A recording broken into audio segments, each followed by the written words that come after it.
Hello and welcome to Indie Incursion, an indie games podcast, your weekly source for all the indie games news you need to know. This week we are bringing you a good 5 news stories, I believe. 1, 2, 3, 4, 5. Yes, 5 news stories because I forgot to count them. Before we get into that, though, I mean, I am pretty much just illiterate and an idiot, so Whoa. Definitely is. Come on, it's not that bad. Not that much, man. As you guys can hear, I am Vaughn, your host, alongside my illustrious co-host, the biggest of average Josh boys, and we've got Chris Penwell back on the podcast from that Active Quest. Hey. Are you gonna do the simultaneous cram with me today? Yeah, I will. Hell for yeah. sure. All right, I'm looking forward to it. This is gonna be good. We should have thought about this beforehand, but it's fine. We'll improvise. Should have set this up. Yeah. Well, Put your best foot I do a forward. different cram like every time, so I should have saw something, but we'll figure it out. We'll play it by ear. You know what I should have thought of? Because we had a pretty good one last time, but I should have thought of some weird-ass shit to start this with, but I didn't. Yeah. What did we start with last time? I mean, maybe we could ask it of Chris.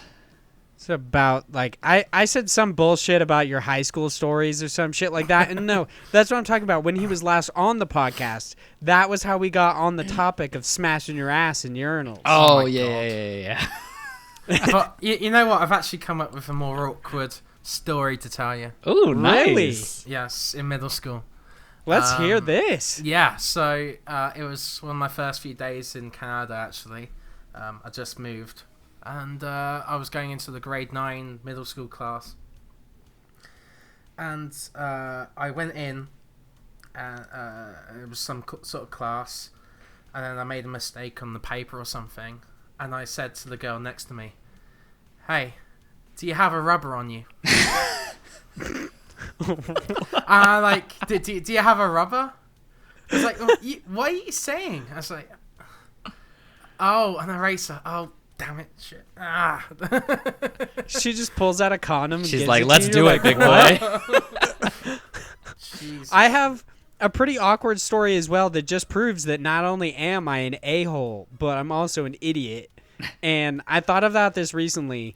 It was like, I think my first day in my freshman year in high school, I walked into my English teacher's class, and I'm a judgmental person. I'm going to be honest. If you guys haven't noticed on the podcast, I'm pretty judgy. A little bit. Just a little. And I walked into her classroom and I sat down, and I was much worse then. And I look over, and she had kind of one of those like posters, but they're like fabric posters. But it was of NSYNC. And I was like, what the fuck? So I like raised my hand just to be an asshole, I'm pretty sure. I raised my hand and I was like, do you seriously have a poster of the Backstreet Boys on your wall? And she was like, no, I don't, you dumbass. It's NSYNC. I felt like a fucking asshole and an idiot all at the same time. Doesn't it show like the name of the band on? Yeah, it literally said NSYNC. I just can't read. Wow. Wow. Dude, and she was an English teacher too? Yeah, Oh, and she became man. one of my favorite teachers. We were like best friends after that. But yeah, I was just such an idiot. Big old dum-dum. Yeah. Do you want to regale us with one of your stories other than just like mildly sexually assaulting your friend? I mean, I'm pretty good with that one. It's from middle school, not really like. I don't know. I'll pass for later. I'll think about it. I'll try to find something in the memory banks. All right. Sounds There's good. something before we start, guys. There's something I want to bring from Active Quest to this podcast. There Oh, we go. nice. That wasn't satisfying, but I've got a cream soda here. Nice and creamy So for the podcast. I like it. I boy. actually thought about doing the exact same thing because I have a soda. It's a bubbly sparkling water, blackberry bubbly. Wow, that's a lot of names or words. It's just a Names. lot It's of one name. alliteration. Yeah, that Yeah. is true. I have water. Just plain water. I'm boring. Drink it, bitch. I gotta stay hydrated. Drink water, bitch. You stupid slut. Don't drink cum, drink water. Yeah. I listened to that podcast today, and you guys got deep into that Yeah. fucking Twitter feed. It was pretty good. I really glad to have you guys back. You guys were like gone for, I think it was like during the holidays. A bunch of stuff kept happening, and you weren't able to record. It was just crazy. Yeah, but we're back to a regular schedule now this year, and yeah, it's been pretty good so far, I think. I really enjoyed it. All the cowboy puns. Yeah, all the cowboy puns. We went over our top 10 games of the decade, which is a really fun episode to record. And we're just getting into the swing of things again. So I'm excited to be back, and our listens are actually increasing as well, which is great. So nice. Thanks. That's fantastic. I should also say, now that we're on the topic of that, their Active Quest, a great show that I'm pretty sure I just said great. It's a great. That's a great show. It took you all the way back to middle school there, and now you're just talking like a middle schooler. That English, it's tough. A great podcast that is also part of the HP Video Game Podcast Network. You guys should check out other podcasts, including HP Podcast and a bunch of others, but that's not what I wanted to bring up. Actually, Josh from your guys' podcast is going to be joining me on the next, or actually it's two podcasts from now. Yeah. He's going to be guesting on this podcast just like you have already. Wow. Because my Josh is ditching me. My Josh. Yeah. We exchanged Joshes. Yeah. Joshes. You always got to have at least one Josh on this show. Yeah, I had a spot to fill. Even when Errol came on and it was just me and him, I just called him Josh. That sounds about right. It's okay. Everyone's Josh from now on. So what are we going to call my Josh? The absolute biggest of Josh boys? I'm going to have to ask him for like rough measurements of, his endowment. Oh, nice. Yeah. I'm like, can I get a dick pic real quick just so I can get a nickname for you? Who is the truest, biggest Josh boy? My Josh boy is of like roughly average height, but he's got one, so what's up? Like, are you tall? Oh man, too good. You'll probably figure out some name for him. I mean, I would just call him Mr. Xbox. Yeah, Mr. Game Pass. Mr. Game Pass. Xbox Game Pass. I love that he put a video on Twitter today. This kind of dates this episode, but we record on Wednesdays anyway. Well, I guess that would date this episode. Yes, it would. I love that he put up a video today on Twitter about how he's playing games on all these indie games, and he said Xbox and Xbox Game Pass like 25 times. You gotta really like a 5-minute video. Gotta really stick that branding into people. They hear that over and over again, and then they hear it and they know it and live it and breathe it. You got an Xbox Game Pass. You know what I'm saying? You know what, guys? We should start a Xbox Game Pass podcast. We should. It's great. You can check out Crackdown 3, the best game of the year, and it's gonna be a great podcast. I can't wait to record it. That's a spot on impression. Awesome. That was basically that 5-minute video right there. You guys don't even have to go check it out. Nice. All right, so what have you been playing, Vaughn? Yeah, I was about to say, speaking of Xbox Game Pass, let's talk about some games we're playing. So I should preface this with Josh and I have been playing a game that we actually got a code from the developer Vertex Pop. It is Super Crush KO. Vertex Pop previously put out a game that was actually pretty good. It was called Graceful Explosion Machine, I believe.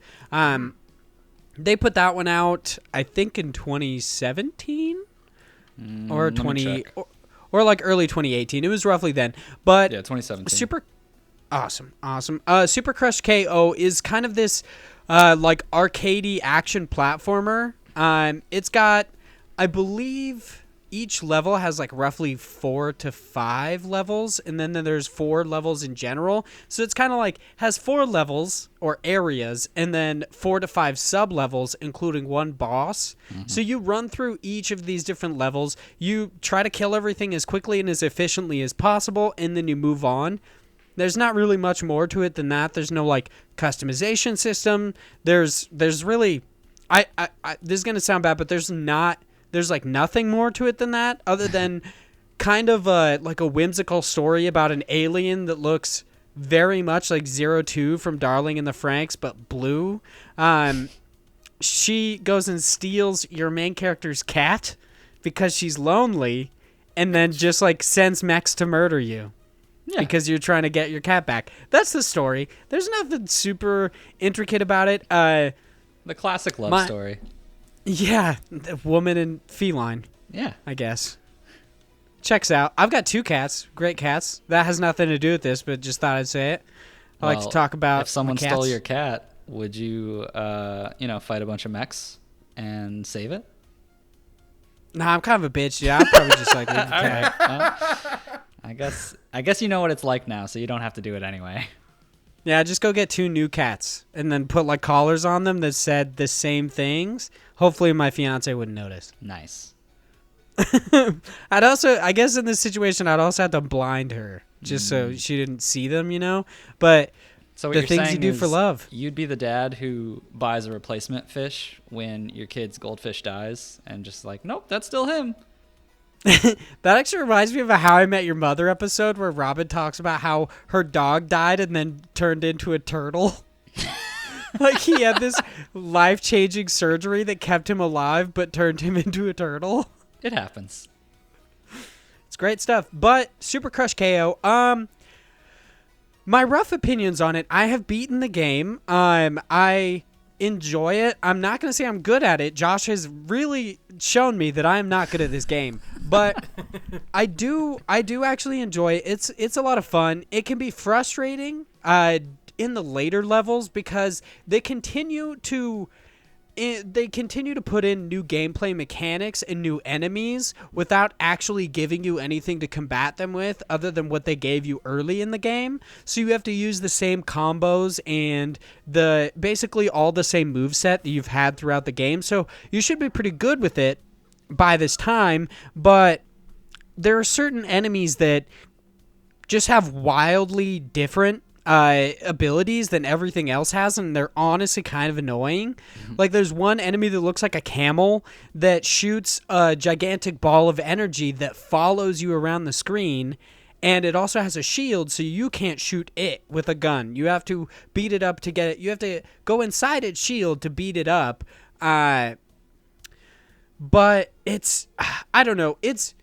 I enjoy this game. If I had to give it a number, which I should say I'm planning on doing my own kind of like video review for this, but if I had to give it a number, I'd probably give it like a 7, even though I don't actually enjoy review scores just because I feel like they're limiting and they're very reductive. I think it's really good, but there are some things I don't like about it, like the areas, the actual sites that you kind of combat these robots in. They're kind of bland and boring. They all look the same roughly. You're basically just running across rooftops and through different through these different streets, but it's all kind of like these bright neon colors, which is, I mean, it would be nice if there was any sort of contrast, but instead it's just kind of like it's always there, and it kind of just gets old at a certain point. And also so you basically have 3 different planes for the most part. There's typically like the ground, a slightly higher up ledge, and then one higher than that. But going between them, you do the standard, like you jump up, or to go down, you do what you normally do in a platformer, which is hold down on the D-pad or hold down and click A and you'd fall down. But in a game like this, where combos are everything, I actually found it kind of annoying because my combos would be cut short because I would land on a pad instead of going through it. And it was just kind of annoying. Like I said, I'm going to do a video review on this, so I'll have more eloquent opinions when I actually write it because I'm not that intelligent, especially off the cuff. But I would recommend anybody who likes like arcadey brawlers check this one out. But yeah, it can get sweaty sometimes. It can get pretty hard. Yeah. Like there are some times where I've got like 1 life left, and I'm like, I swear to God, if I get hit, I'm going to fucking kill myself. Wow. It's like, yeah, the game pissed me off sometimes. So how did you feel about it, Josh? So I played only about the first world and a half of it. So I didn't get as far as you, so I can't vouch for what changes in the game. But I do think that, to your point, it does seem a little bit repetitive in a lot of the enemies in the background of it. But it is a very arcadey brawler type, which that's kind of, that style of gameplay is really just try to see how big of a score you can get to the end of it, not getting hit, keeping up your combos, and like I enjoy the game. I thought it was really snappy and fluid. I enjoyed the fact that the story was kind of dumb because it was just like, oh, my cat, no. But like, oh yeah, I really enjoyed that too, especially kind of the whimsical back and forth between the two, kind of like your protagonist and the villain. Yeah. Where she's just like, you haven't gotten to the second boss, have you? No, not yet. She has this interaction. Your main character has this interaction with your like villain. Mm-hmm. I forget what her name is. It's like Anne or Sarah or something weird like that. It's a very plain name, but for an alien at least. Right. But she's like, I'm gonna send a new. She's like, you won't be able to beat this next robot. It's so bad. And it just kind of like hypes it up. And the first robot you fight, the first boss is Mecha 1, and she's like, oh yeah, and what do you call it? And she's like, Mecha 2, and she's like, yeah. It's like this kind of like whimsical and super uncomfortable moment, and then they continue that through each interaction between these two. They're just two super like weird and kind of quirky characters. I do actually enjoy that. Yeah. So like there's a lot of good elements to this game. Obviously, to your point, there are some hiccups in it that take away from it, but I still had a fun time with it. Personally though, these kind of arcadey brawlers aren't really my style because you kind of mentioned it. I basically showed you that you're not as good as you could be. Yeah, Big Josh Boy is just so good at video games because he's a pro gamer. We're playing we're playing off the same account basically because we got this from a developer. So I ended up going in and I was just like, oh, these levels are already played. So I just ended up replaying them since you had already got to them first, and ended up getting like the S rank or whatever. But like to do that, I have to be very precise and I have to get very aggravated whenever I fuck up. And so I'm constantly like getting halfway through it and getting hit once and being like, oh no, I'm not going to do this. And I'll have to restart. And I'm like, okay, I'm going to actually, go for the full high score. And there were a couple of those levels that I like, obviously this is still in, before it's actually released. So by the time it comes out, I won't be, but like our name is on the top of the leaderboards, like for some of them as like the top 1 rank. And I was like, yeah, that's awesome. But it's just so stressful for me. And man, my wife was so mad at me because I was like screaming angry anytime I screw up. So like it's too much. It's too much for me. It's why I can never get into the Devil May Cry games, which I really want to. But it's like any game that from an action adventure game also gives you like this little number and it's like, here's your score. It like pisses me off because if it's not perfect, I'm like, oh, I got to do this again. It's the same thing with like, so Ring Fit Adventure. I'm still playing that, by the way, but like they have this mode where you basically do custom sets, and every rep that you do, it gives you like an out of 100 scale. And so I'll do like 100, 100, 100, 100, and then I'll do a rep that's like 99, and I'll be like, you motherfucker! Like I'll get so pissed because I'm like, why? Why wouldn't you just give me 1 extra point? Because then if I don't get all hundreds, the average score is 99, and I'm like, oh, fucking could have done better. It's like, I don't know, scores and like that kind of system for me just like really messes with my head.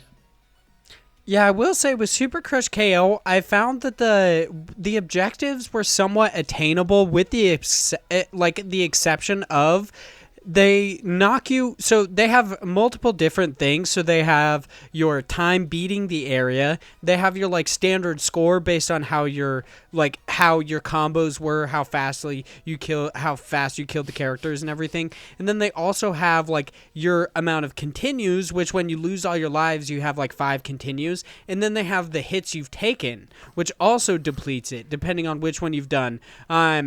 Or actually, I don't think the hits taken does. I think it can only increase it, but the continues definitely decreases it. And then they have the perfect combos, which are kind of just like badges added on to it, which are really interesting. But yeah, I could see how somebody who like really wanted to complete this and was kind of like a completionist run would definitely get angry. Yeah. So, I mean, and granted, from what I played, I think it wouldn't be too hard to do it. It's just I want to do it and not have to redo levels over and over again. Just wait until you get. Long, is it? Really, like it's possible, right? Because like it's only about an hour or two long, right? From what you said earlier before the show. Yeah, it all just kind of depends on how fast you are and how good you are at it. Each one of the levels, like, I think the longest that I saw was like 6 minutes in a level. And there's roughly, I'd say, like 20 levels. So, Yeah, that's not too bad. yeah, it just depends on how quickly you do it. And how, like, if you want to actually 100% it like Josh is, at times it can be pretty difficult to stay alive, let alone get that S rank, get your perfect combos and everything. So I could see how you'd probably spend a lot more time in it than I did. Right. But it's all good. Regardless, like, I do recommend it. I think it was fun for what it is. Oh yeah, me too. It's a lot of fun. If you like arcadey brawlers, I think it's a lot of fun. If you're looking for like an action platformer, I wouldn't necessarily recommend it. Because those are just kind of different. Especially because they have more of like this larger narrative. But if you do like brawlers or just arcadey games in general, it's a lot of fun, and you definitely can just like hop in and hop out. It's not a huge like time commitment to play. Right. That makes sense. You are also playing one more game. What is the second game you're playing, Big That Joshua? is true. I am playing, I actually beat it, but I ended up playing what's known as the White Door. And this was developed by Rusty Lake and published by Second Maze. So the White Door, this is a game that came out. Basically saw it on Steam as one of the recent games and has had actually quite a lot of popularity behind it. It has a 9 out of 10 on Steam, so a lot of positive reviews. And I was kind of interested because it is a point-and-click adventure where you're going through the story of this narrative where it's someone who's basically in this like help facility and has kind of forgotten his memory, and you're basically going through your days doing these like little meaningless tasks and trying to collect your thoughts, and after each day you get like a little bit more of the story as it progresses, and it's this kind of dark story to it. Overall though, at the end of it, I kind of didn't really enjoy my time as much as I would hoped with this game. From what I've heard, this is kind of one of those, cult classics developer who creates a lot of games that people just always rant and rave about from the Rusty Lake team. I haven't really heard much about them, but the internet goes on and on about them apparently. So I thought this would be an interesting one, but it wasn't really for me. There apparently was a lot of differences with this game apparently than their others, so I might still hop back into some of their previous titles just to see what those are like. But this one was, like I said, it was a point-and-click adventure. There were puzzles in it, although many of the puzzles weren't really up to par with actually, like stumping you. It was more of like move this here or, just basically swiping on your I actually got this for the phone, but it can be something on Steam. Shout out to Google Play money. But it was pretty it's pretty okay. I think overall the production of it was a little lackluster for me as well, just because, and this is just me being nitpicky with audio, the audio for this game is very like deadpan with all of the characters. Like the acting is not really the best, and the audio quality in a lot of the scenes are also kind of like very muffled. So it really took back from the experience, I think. I don't know what their other games are like or if that's just the style that they have generally, but for me it was kind of a turn off. So it sounds like Vaughn on a Friday night. Yeah, exactly. Yeah, something like that. Something like that. But it's a relatively cheap game, so it was only like $3 on I think Steam, and the Google Play Store is the same price. Yeah, it's $3.99 on Steam. Gotcha. I think it was actually $3.49 when I picked it up, but I think there was like a small sale. Yeah, it's 15% off right now. Okay, so it's not like a crazy expensive game by any means. So if you like more dark and kind of narrative stories with a little bit of, elements of engagement as far as, scroll here, scroll there kind of a thing.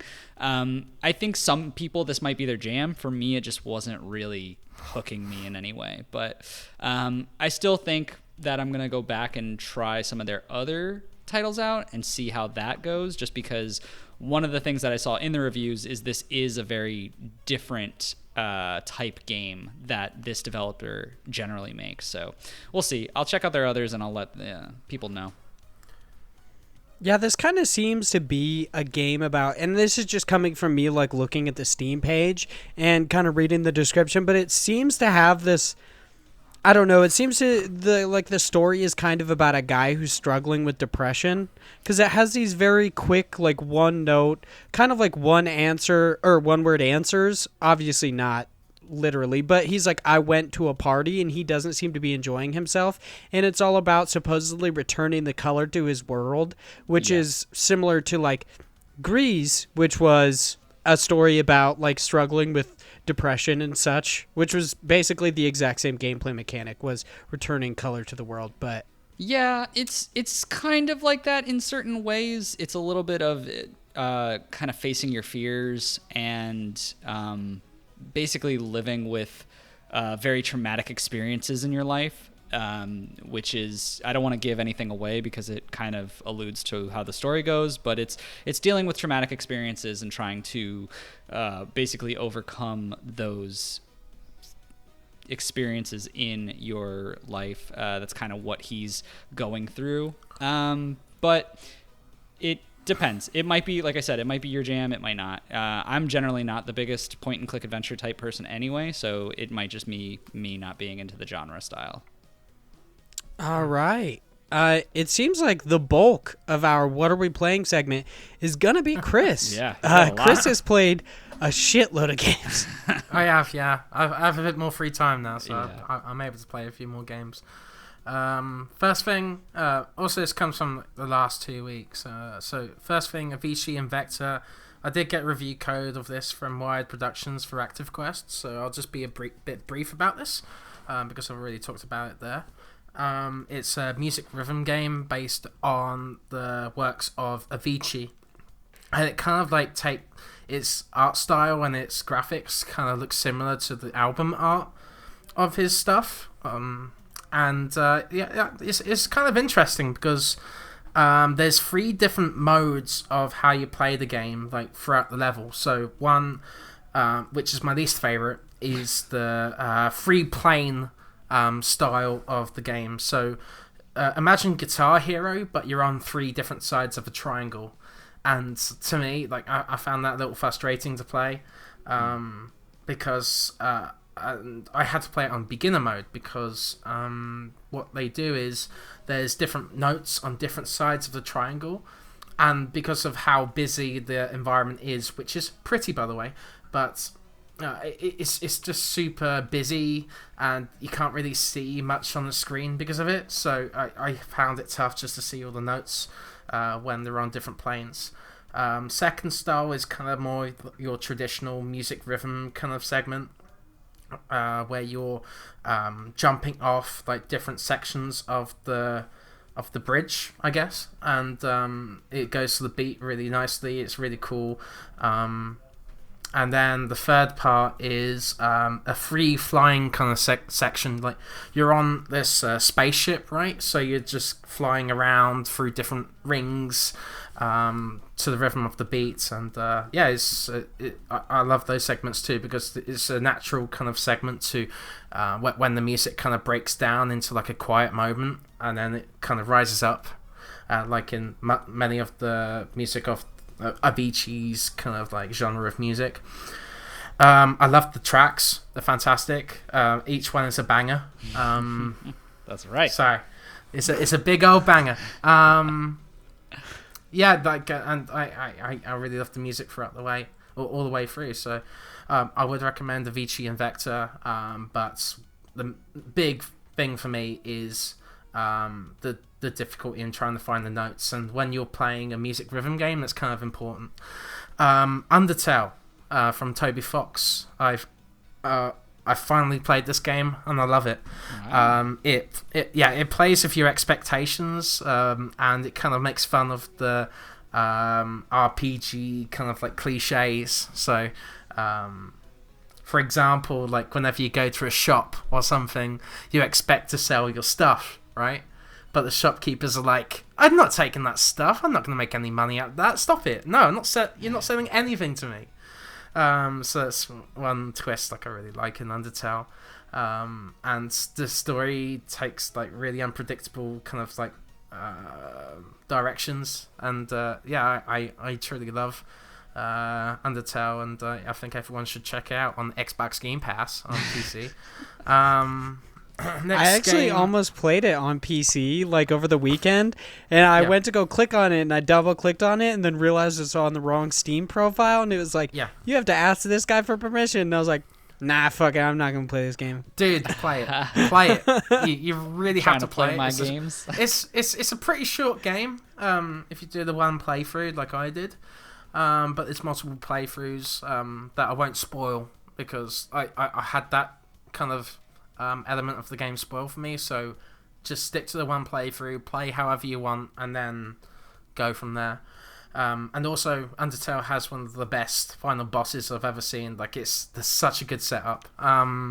Blackwood Crossing from PaperSeven. I bought this on sale during the end of year sale with PlayStation.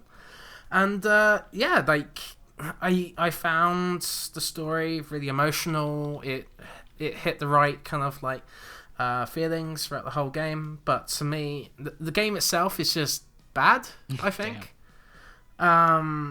It's sluggish. The movement's sluggish. Sometimes it's really hard to tell what you're supposed to do. Like, I had to look up like different walkthroughs and stuff just to get through this thing. And I don't know, just I do like the animations and the characters, but it's kind of like an ugly game. I don't know. It's kind of weird. It looks like fucking Jimmy Neutron. Yeah, kind of. A little bit. But yeah, like, and then the game kind of like crashed a few times, like game breaking bugs. So I had to go out of the game and then go back in at points. So yeah, it's not a perfect game, but I really do like the storytelling in this, and I think it's worth trying it just for that. Mm-hmm.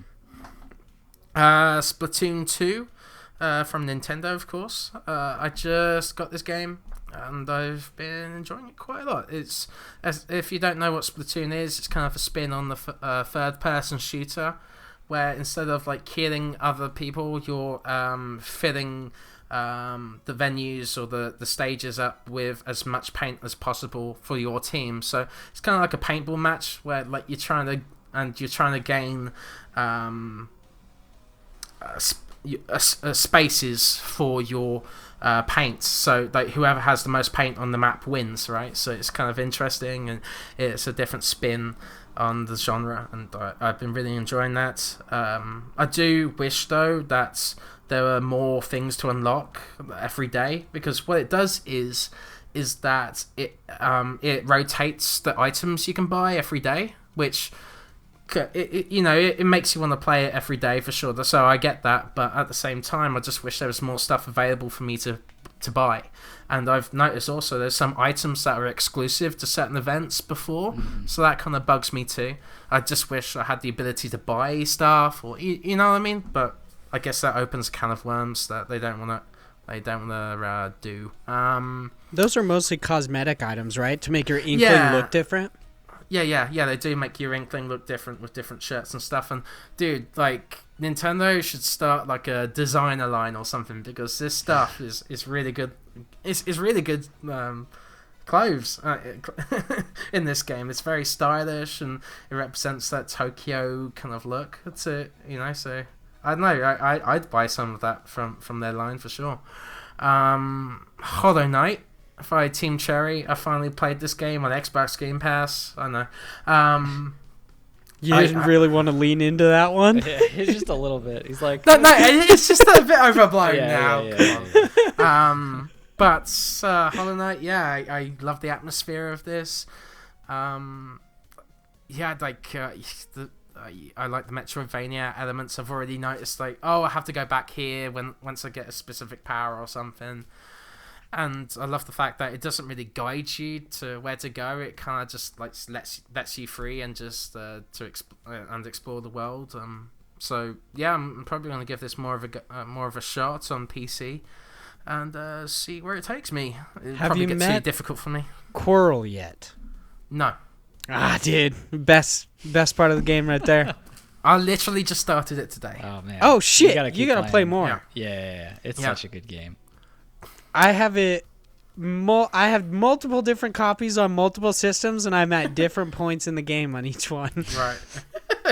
Have you actually finished it yet? No, still haven't finished What? it. Yeah, Oh my god. I'm just Such a bebopping around psycho. with Coral. I'm like, yeah, dude, I I'll want fucking to sit get in this plus hot of tub this, with but I you. can't even finish this game, dude.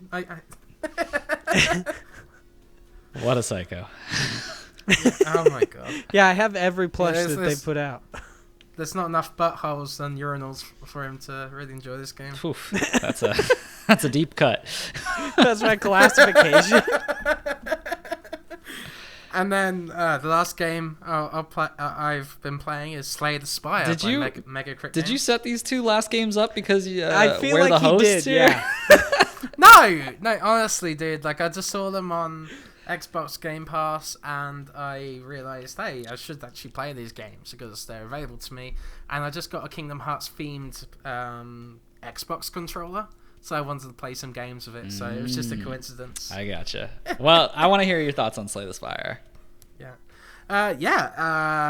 Card games and me don't really mix very well. neither. like, I That's what don't Josh play them very says. often. But Yeah, I don't like them either. that bitch And I loves don't card usually games. like roguelikes either, but for Oh, well, some that's reason, different. this game is addicting as fuck. Oh, it's so Holy good. shit.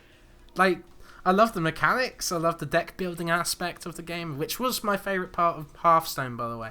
Just deck building and finding, like, making your deck on the fly, that's great. That's really funny because that's actually why I like this game, is because it takes that element of, like, for me, the mediocre aspect of having to think and, like, build my deck. And just, I have to always do it on the fly and constantly just work with what I'm given, as opposed to being like, let me sit down for like 2 hours and think about what's the best possible chance that I can, make for whatever situation. Like, it's constantly, you just have to work with what you're given. Exactly, and that's what I love about the game. It's really cool, and I like the different mechanics put into it, like the potions and just the abilities you can unlock through the cards you get, and it's fantastic. I'm definitely going to play more of it. Nice. Yeah, Vaughn, this won't be the last time we hear about it, because next week I'll be talking about it. They just released yesterday the 4th character for Slay the Spire, and I'm about to dump another 100 hours into this game, I'm sure. Which one is this one? What's the character? Because it's got like kind of like a swordsman, a witch doctor. Yeah, Fuck. so There's a bunch of them. So the 4 characters, there's that swordsman, there's the witch doctor, then they had this weird like robot looking one, which I can't. Yeah, with the weird like kind of orbs. Yeah, they have orbs, and this one is basically like she looks kind of like a mage, but she has stances. That's her main thing. So the way she works is essentially she has cards that put her in different stances. One that makes her calm, which will change her abilities to like take less damage, whereas one stance will make it so she deals double damage but also receives double damage. I don't know too much about it because I tried to stay as spoiler free while they were doing the alpha phase of it, because I just want to jump into it totally fresh, but you'll be hearing more of it next week. Nice. Which character did you play as, Chris? Just the standard soldier guy that you get at the beginning. I didn't even know there were like more characters. So Yeah, you got to play. The best character is the orb guy, at least until this mage comes out. I don't know if she's better or not, but the orb guy is nuts. So different. Samurai just looks so cool though. Nah, he's the most basic.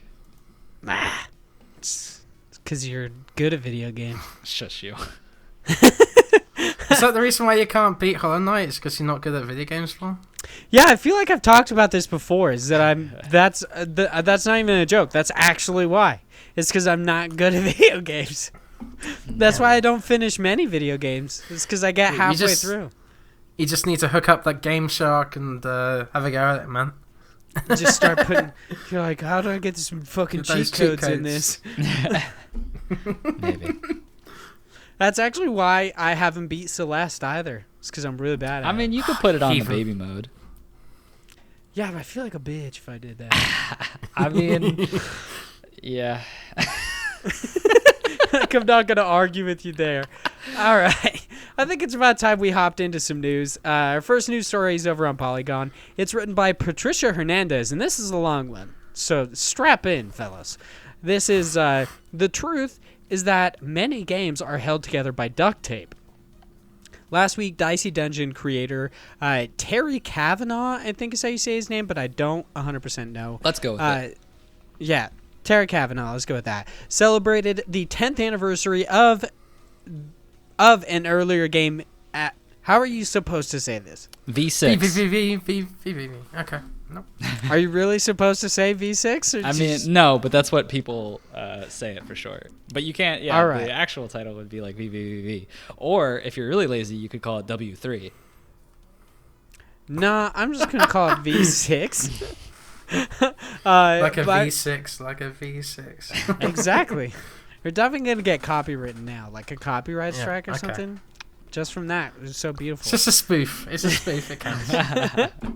By releasing its source code to the public, in layman terms, this means that the average person can now look at how the game is built because every line of code can be perused.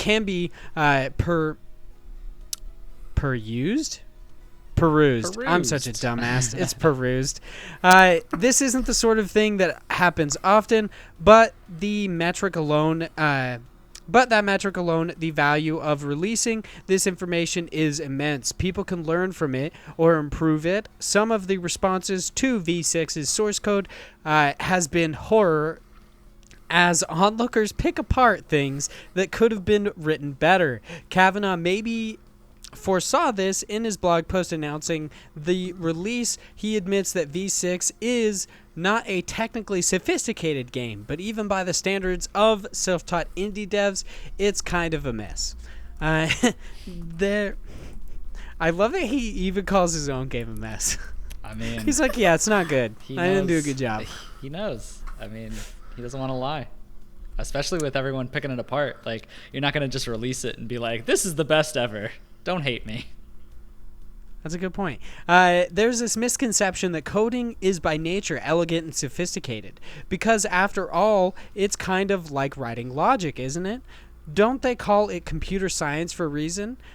But the reality is much more complicated than that. Time and time again, development stories of video games reveal that because video games have so many different moving parts, from game design to sound, that things often don't come together until the last possible second, if they come together at all. I don't know if it actually says anything. So Mike Bithell went to Twitter and said, there's a word for games where the code is barely hanging together with stupid layout, utterly unscalable fixes, and workarounds on top of workarounds. I for some reason thought he wrote something weird, and he says it's just shipped. Almost every single game I've worked on has shipped at the exact moment that the bits of spit and prayer holding the whole edifice together are often on the brink of collapse, wrote game developer James Patton in a Twitter discussion about the game's code. Nearly every game developer I've ever spoken to says the same thing. Games are just an ordinary piece of software, but they are a complex beast that requires many different disciplines to successfully ship, and often on deadlines that require sacrifices to be made, said game developer James Simpson in an email. I know many developers get bent out of shape by trying to make their code perfect. Open source code like this makes it clear that you can successfully ship without that level of perfection. In this case, there's a particular portion of V6's source code that is sparking discussion due to its sheer messiness. Basically, it's something that helps decide what state a game is in, whether that's a cutscene or a piece of dialogue. Normally, many of these states might be grouped separately. The minigame portions written in a different area than, say, a jump mechanic, but not in this case. As a random example, Kavanagh appears to have dozens of games states referring to cutscenes sprinkled among parts of code that are also about things like gameplay modes and the main menu. I don't know if I really want to go even more into this. Because it's pretty much just talking about how he released this, and it turned out that it's basically just like this ramshackled code. And he has both seen like kind of positive remarks and negative about it. He goes to Twitter later and says, every screenshot I see posted of terrible things in the V6 source code only makes me more powerful. So how do you guys feel about this? Does it make it kind of like, I don't know, does it kind of humanize these developers a little bit more to see that like they just piece these games together as they go? They aren't necessarily these like really, really sophisticated pieces of art, even though they are. So I'll go first. This is, and especially for someone who has spent a good amount of time, at least in like professional experience, working with software developers. Back in the day, I used to be what's known as a Scrum Master, which is basically just a glorified project manager. And so this is exactly how it is working in like trying to bring teams to update code or like change code to perfect it and to work with kind of like in smart chunks. And it's super hard to do even if you have the best intentions, and especially when you're like just one person or a very small team, you really don't have the mindset to think of every single possibility, just because one, you probably don't have the experience that many larger organizations do, or the knowledge and experience that they would from people who are veterans in the field. But like also, I'm pretty sure there's just as many hiccups in like larger AAA games as there is in indie games. I think that it's not as much humanizing indie specifically, it's humanizing like the entire concept of creating this and how much goes into these games and how hard it is to build out something. And like sometimes it's literally just stacking as much into it until something clicks. You know what I mean? Yeah, I imagine if like more developers actually release their source code, you'd start to see kind of these like ramshackled together pieces of art. Right. Yeah, this reminded me of a story. I've got an article here from the Tech Times by Aaron Mamet. And it explains that when Aliens Colonial Marines came out, that there was like stupid AI. Oh, I fucking love this story. Yeah, and like the AI was immediately fixed just because there was a typo in the code. Just like it's just ridiculous. Like here's what happened, right? Like the alien AI was tethered to react to the player, but instead it was acting like a minor zombie, right? So this person, this coder who wasn't even a part of the game, the development, he just changed the code to attach pawn to tether rather than attach pawn to tether. So it's just small things like that in like probably millions of lines of code that can really affect the game, right? So it's easy to miss. And it's nuts too, because like for anyone who like criticizing people who like do coding and like the amount of difficulty this kind of work takes, like think about how many typos you make in an email, and then think about if that email was like 2 billion times that amount of like length of characters. Like, so there's so many ways and so many places for you to possibly screw something up that like things like this become really tough, let alone the difficulty of the fact that as you're writing the email you have to expand on it like as if you were writing a book or something, because as you go, certain parts in the back end might not make sense anymore. So there's a lot that goes into this. Yeah, let alone that this isn't like most game developers don't write in like, I mean, some I believe write in JavaScript depending, but there are more complicated scripting languages like C++. And I don't know, it just kind of like, It just shows how both difficult game development is and how sometimes things can work without you ever understanding it. Like later down in the story, I don't have the story pulled up anymore, so I'm just going to paraphrase. It talks about, I believe it's like some weird fishing game that this guy pops up and says both he and his team don't actually know how the game works because of how weird and like basically duct taped together the game's code is, but it just happens to work. Yeah. I honestly, I think it's really cool though that just kind of moving aside from how difficult this is, I think it's awesome that, and obviously this is something that you would do after like 10 years of the game being out, but I really like when developers give out source code for these type of things so that other people can not to say improve on it, but expand on the ideas and the platform. There's this one GIF where someone basically added like a little element that breaks the game in this, and they go and they basically said, oh, I fixed this one like area in this game where it's like one of the hardest things to do because it just requires you to know the pattern of where you're going to fall and not to hit spikes. And they just completely avoid the entire thing because they put in code that just lets him jump and come right back down rather than have to scroll all the way up to the top of the ceiling. And so he just gets the thing and gets out and he's like, I fixed it. So like little things like that, like just as a joke, but also for those who want to expand on it and create new levels or new experiences from this, I think is super cool, especially for people who are like, you know, interested in getting into the field. Like this is a way to be like, oh, you don't have to just start something from scratch.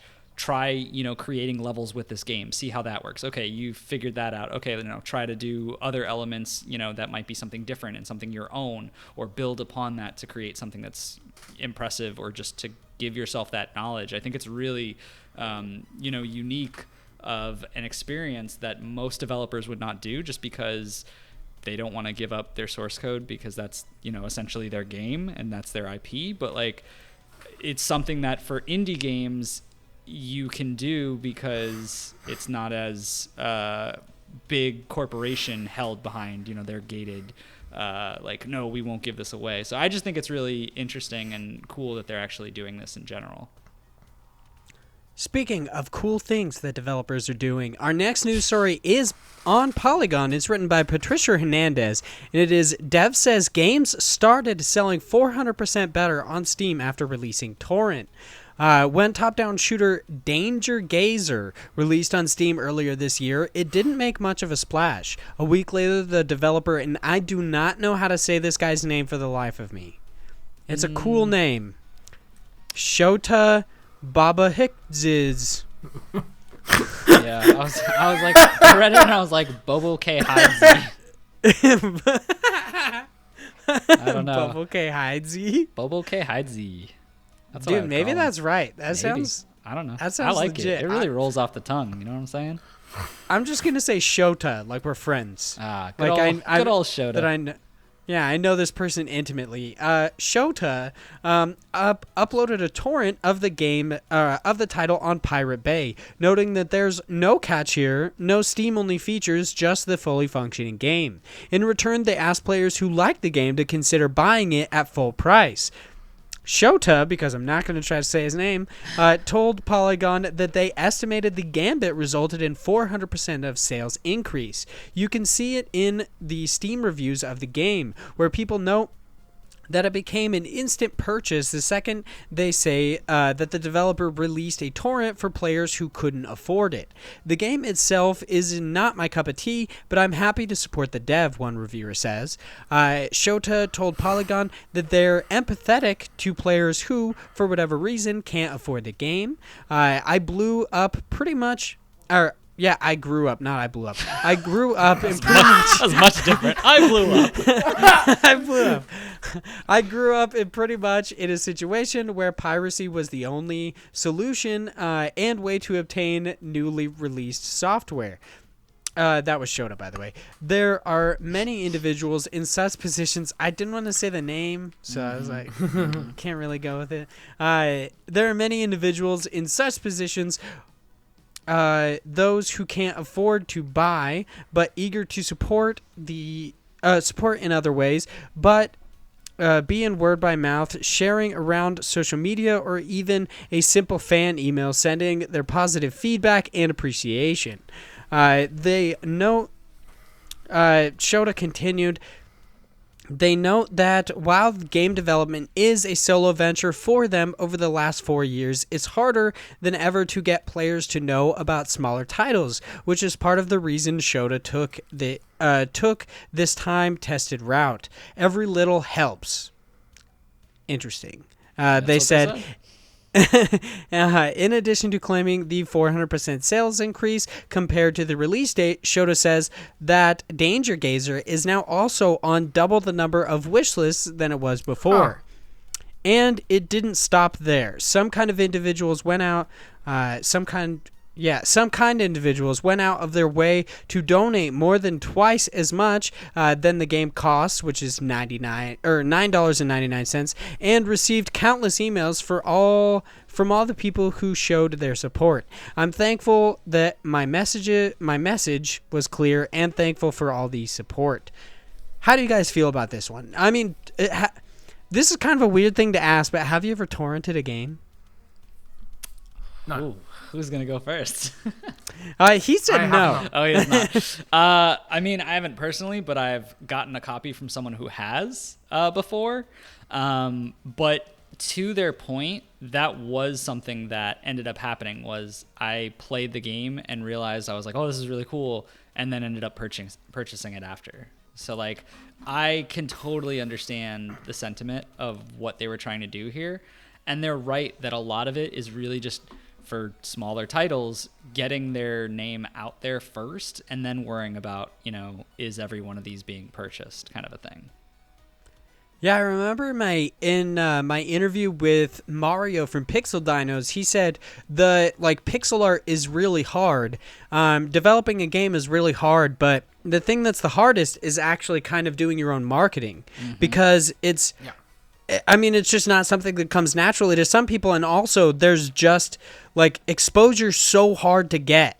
It's so hard to kind of get the game out there, especially because there's just an excessive amount of video games out right now. So right. Yeah, it definitely makes sense. I have also never torrented anything, but I'm not going to say that that's because I find it morally wrong or anything like that. It's because I'm too dumb to. I don't know it's super how. Easy.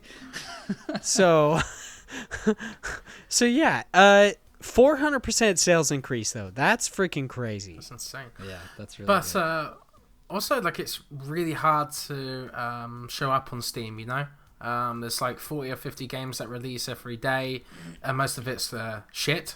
Most of it's Frankly. hentai. Most of it is hentai. Yeah, most of it is hentai for sure. There's a lot of hentai on Steam. Should be called hentai-im or whatever. Seriously.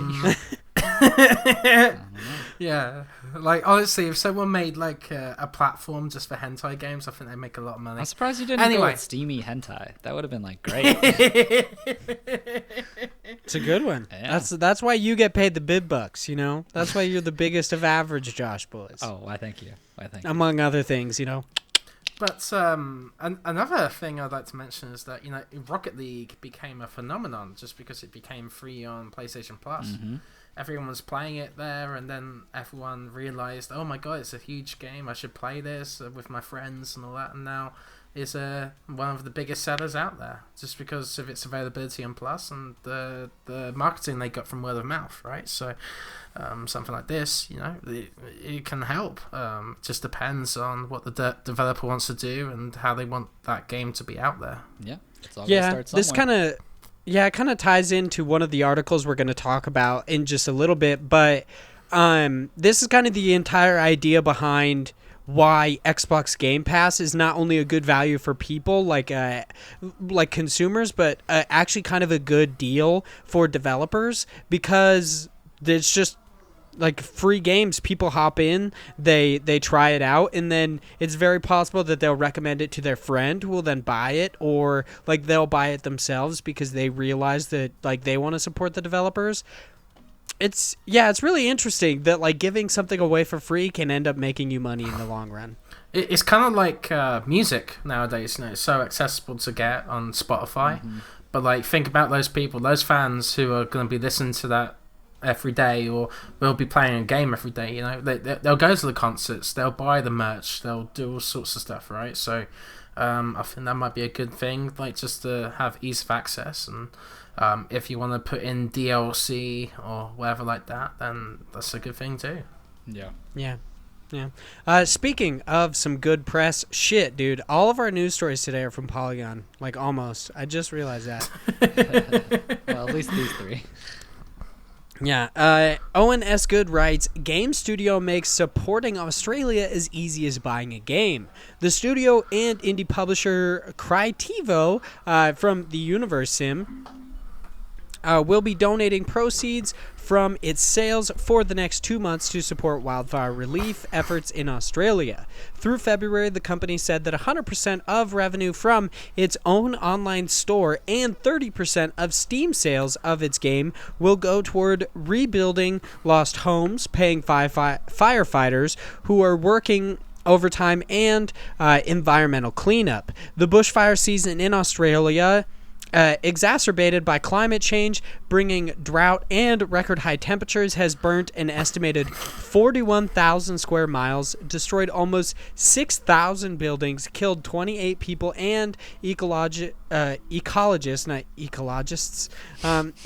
say that more than 500 million animals have been killed by wildfires in the state of New South Wales. Crytivo, the Universe Sim, a throwback. I'm not gonna talk about that part. This is pretty cool though that they are donating all of this. The thing I think is most interesting is that they're giving 100% of revenue on their own site, which means that they, like, as far as I know, means that they aren't sharing any percentage with anybody else. This is like any dollar that they would have made is going to them instead of like 30% of Steam. They have the what is it, like the 70-30 split.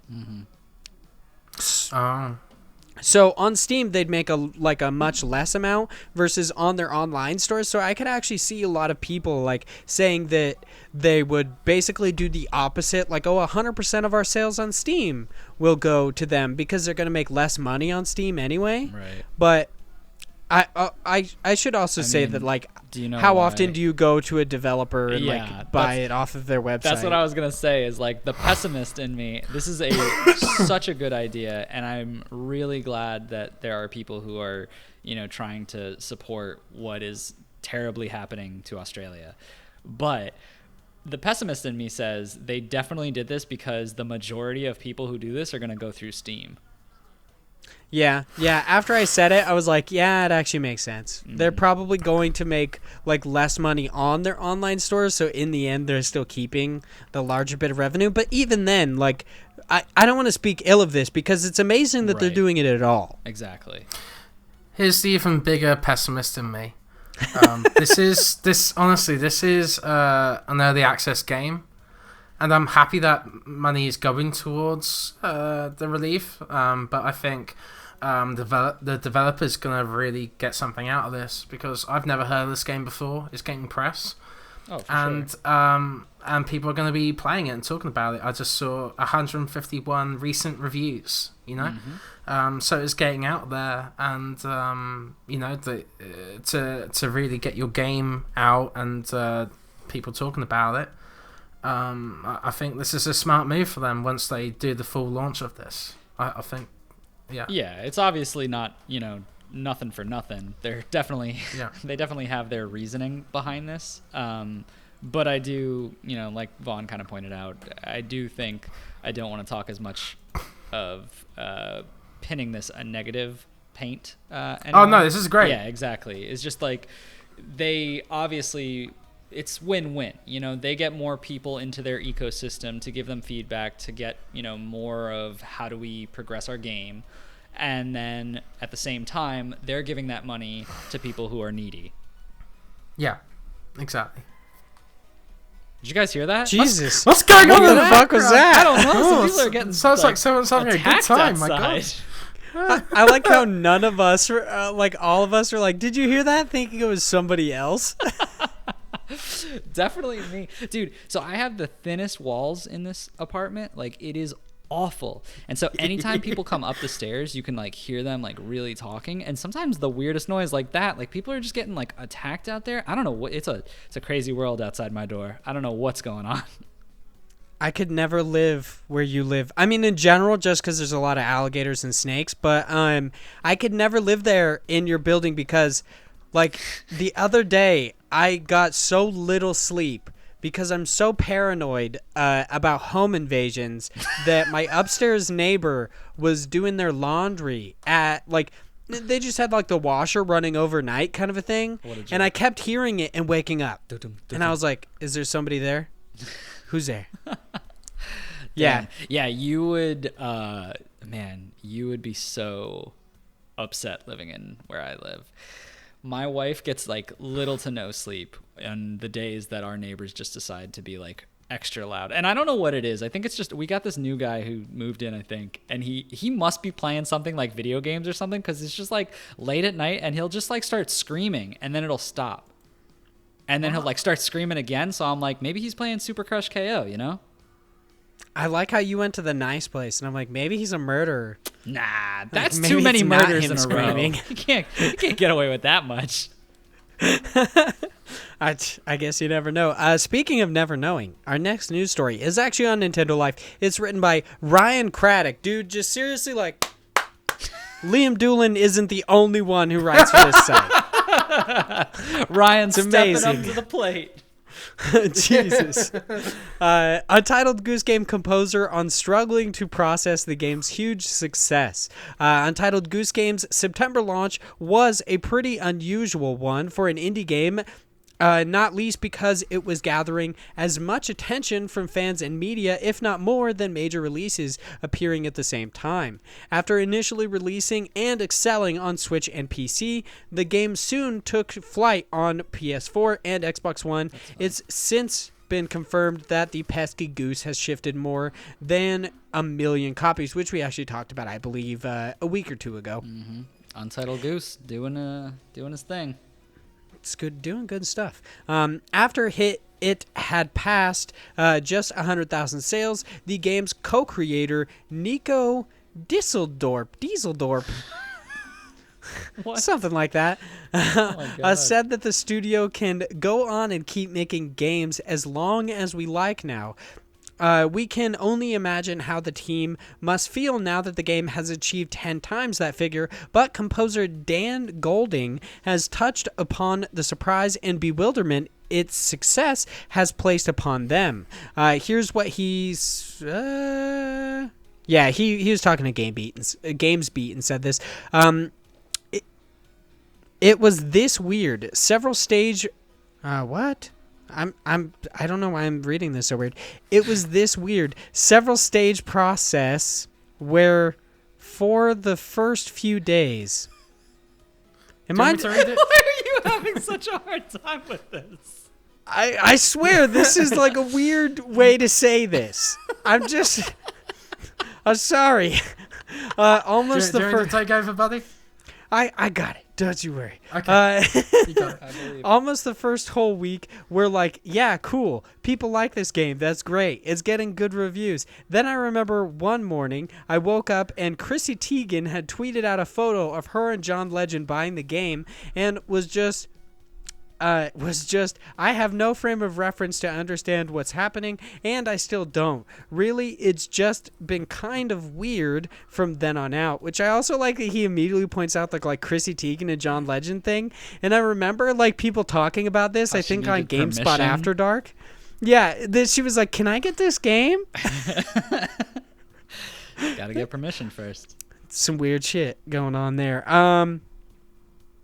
So why was it so successful? Golding has a thought about that too. I think there's something about the game that speaks to this moment in time where the whole weight of the world often seems to be crushing people. And this game is just about a goose, you know, nothing more, nothing less. If the game has done anything, it's managed to create a little space of relief, which I think is fantastic. That's kind of where I'm going to cut it off because the end of this is just kind of talking about Nintendo Life. So this is some crazy shit. I don't know why I like find it so interesting that the developers themselves were also like, yeah, that's crazy. I mean, wouldn't you in their shoes? I'd be like, whoa, why do people like this goose so much? Yeah, that's a good point. That's a good point. Because people are dicks. I mean, yeah, kind of. It's a game where you get to be an asshole, but not like actually killing You don't see people. the consequences for it? Yeah, because you're a goose. It's like you can't be mad at a goose, can you? I mean, I guess I don't know. Isn't like every character in the game mad at this goose? I mean, yeah, but they just shoo him away. They're not trying to like kill the goose, you know? You're just like, come on, goose, get out of here. Like, Get out of here. you can't be that mad at the goose. Dude, geese are fucking terrifying. Yo, Have actually, you yeah. Have you seen like, their teeth? They Yeah. have like tiny barbed teeth. Yeah, a goose could really mess you up. Like, if this game That's was some more crazy realistic, I don't want to mess with no goose. That's the sequel. Yeah. The goose has been let loose. Goose on loose. What was the Japanese Goose on the loose? title for it? Mischievous Here Juice? comes the mischievous goose. Oh, yeah. I don't know why I said juice. Mischievous Juice. That sounds awfully naughty. The juice is loose. The juice is loose. It's like a Bane cameo, and he just like fucking puts on a Venom pack and just starts punching dudes. Nice. I mean, that would be quite a turn for this series. I don't think anyone would anticipate that. What if it's like an arcade brawler? That'd be amazing. It's like Super Crush KO, and it's just the goose like beating the shit out of people. I mean, I'd play it. 10 out of 10 honks. All right, on to our last news story for today. This is over on PlayStation Lifestyle. Chris will actually check this one out, so we have to give him credit because this is kind of like a shameless plug in a way. Outer Wilds dev says subscription services will unlock the market to weirder things. This is written by that cinnamon boy with the lovely cheeks, Joseph Yaden, from ActiveQuest. He writes, Outer Wilds was no doubt one of 2019's most talked about games. Whether you attribute this to healthy work conditions or not, it's clear the game befits from being included on Xbox Game Pass, a subscription-based service that offers a large selection of games for a monthly fee. Mobius Digital's co-creative lead, I don't know how to say this guy's name either. It's Lone Vernew, maybe. Yeah. I feel like that's Canadian or like something. right. What's up, Chris? How do you say that name?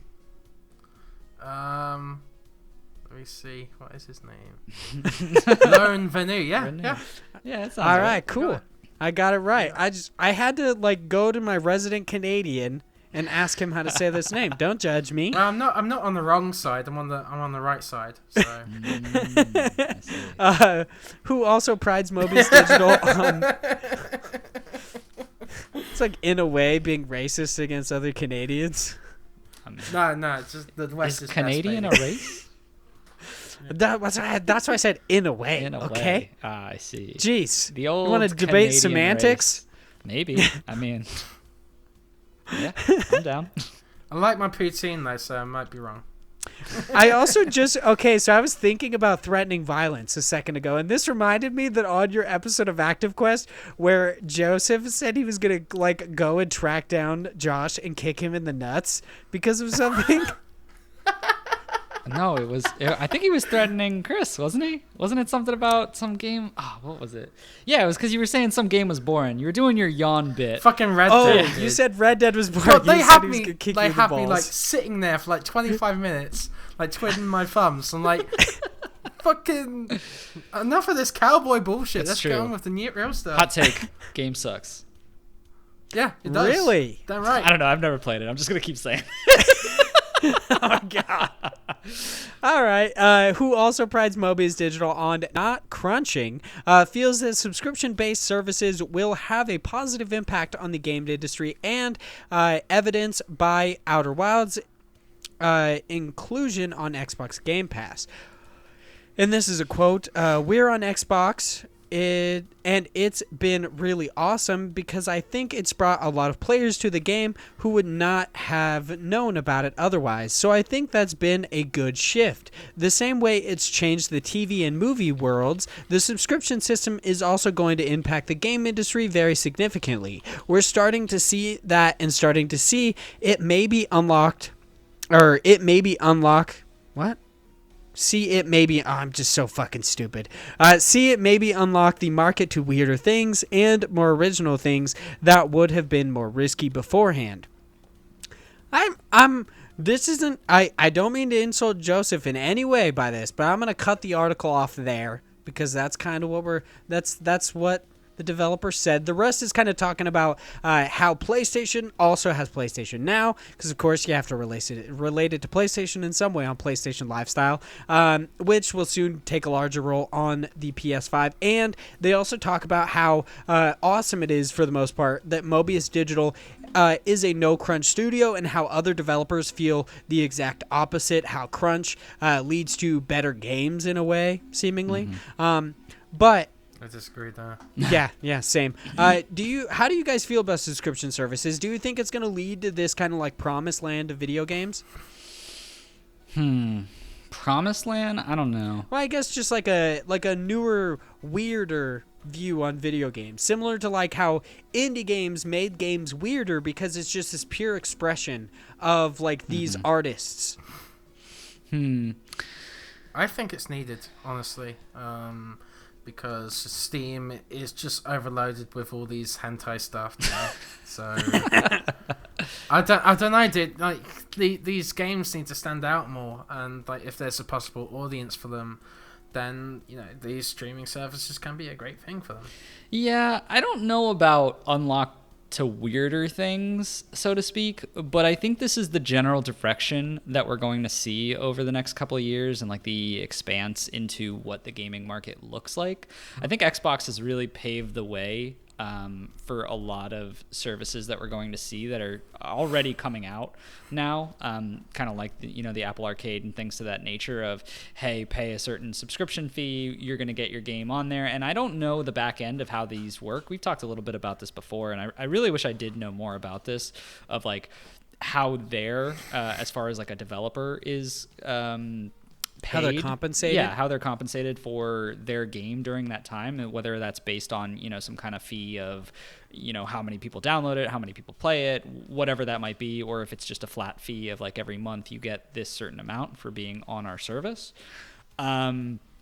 I don't know what that looks like, so I don't know from a lucrative standpoint if that's worth it for developers. I think it is kind of on the same token of what we were talking about, where sometimes it's good to just give your game for possibly a cheaper or completely free price to get the word out and then start other people buying into it. But at the same time, I think it does unlock a market for more games, or more of that kind of what you were alluding to, that expression of, there's lots of things out there, and there's lots of ideas and games that are out there that will never make it, just because it's tough to get out into the industry, and it's tough to actually complete something and publish it and get it out there. So having these avenues of a subscription model and having a more safer bet, depending on what the contract and the conversation looks like between someone like an Xbox or like an Apple Arcade, I think it does pave the way for a new concept of gaming and what that looks like. But I don't know really if that ultimately ends up into weirder things. I just think that's more variety. But I mean, you could say it's kind of the same. I think a successful story from from Apple Arcade is Manifold Garden. I've seen a lot of coverage for that. It was picked up by a lot of people, and it reviewed very well. So it was able to sell very well among the audience once it left Apple Arcade. Right. So I honestly think this might be a good thing, and hopefully these games get a bit more coverage than they are right now.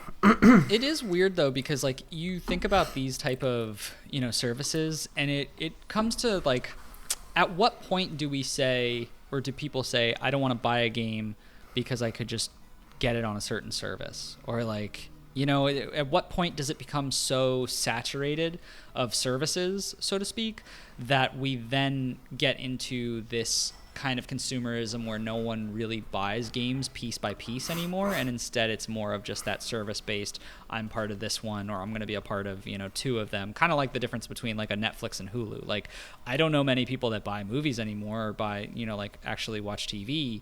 They just get one of those services. When does that kind of transition, or will it ever really? Yeah, it's just like how kind of what you said. People won't go see movies really anymore either. They'll just like wait for it to come to like Netflix or Hulu, or wait for it to come to Redbox, kind of a thing. Like, Yeah, I see what you mean. Like how, like, is it possible that these will eventually kind of like take away the value of actually purchasing a game on its own, and instead people will just wait for it to come to their subscription service? What I think the dev was trying to say by weirder things isn't necessarily that like weirder things are going to be created because of this, but that they'll be like kind of like thrust into the public consciousness, because I do think that if Outer Wilds hadn't like been on Xbox Game Pass, hadn't like kind of been shown, kind of just given to people for free, I don't think it necessarily would have brought a whole lot of eyes on it immediately. Right. I don't think a lot of people would have played it because it's like this ambiguous game, and I don't know. It's like these weird games exist out there. They already exist, but the problem is people don't know about them yet. And I think that's what the developer's saying, is that they already exist, but people aren't playing them because they're like they don't know whether or not they want to buy them. Kind of a thing, I guess. And another thing is that these games rotate out of subscription services, right? Right.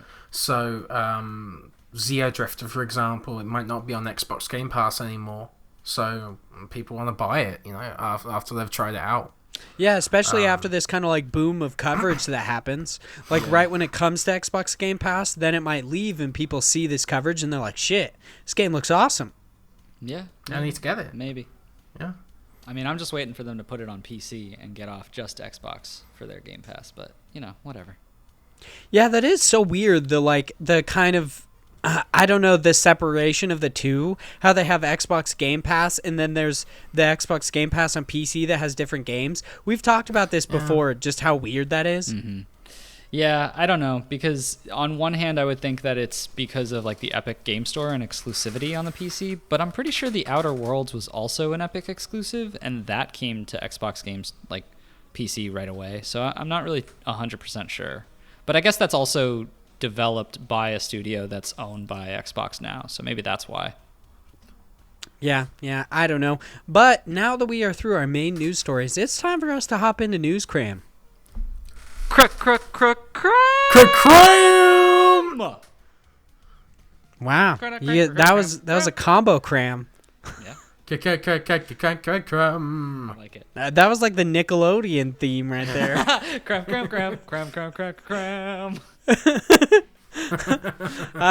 News Cram is our weekly wrap-up segment where we, the hosts of Indie Incursion, an indie games podcast, cram you full of all sorts of awesome indie games news. This week, we have one quick news for you, some new deals and quick steals, and some new stuff. Our first quick news story, and only actual quick news story for today, comes by way of Twinfinite, where it's reported that action-adventure game Blossom Tales the Sleeping King by developer Castle Pixel has officially sold over 100,000 copies on Nintendo Switch. This comes as a welcome surprise due to the original Steam release garnering lukewarm earnings.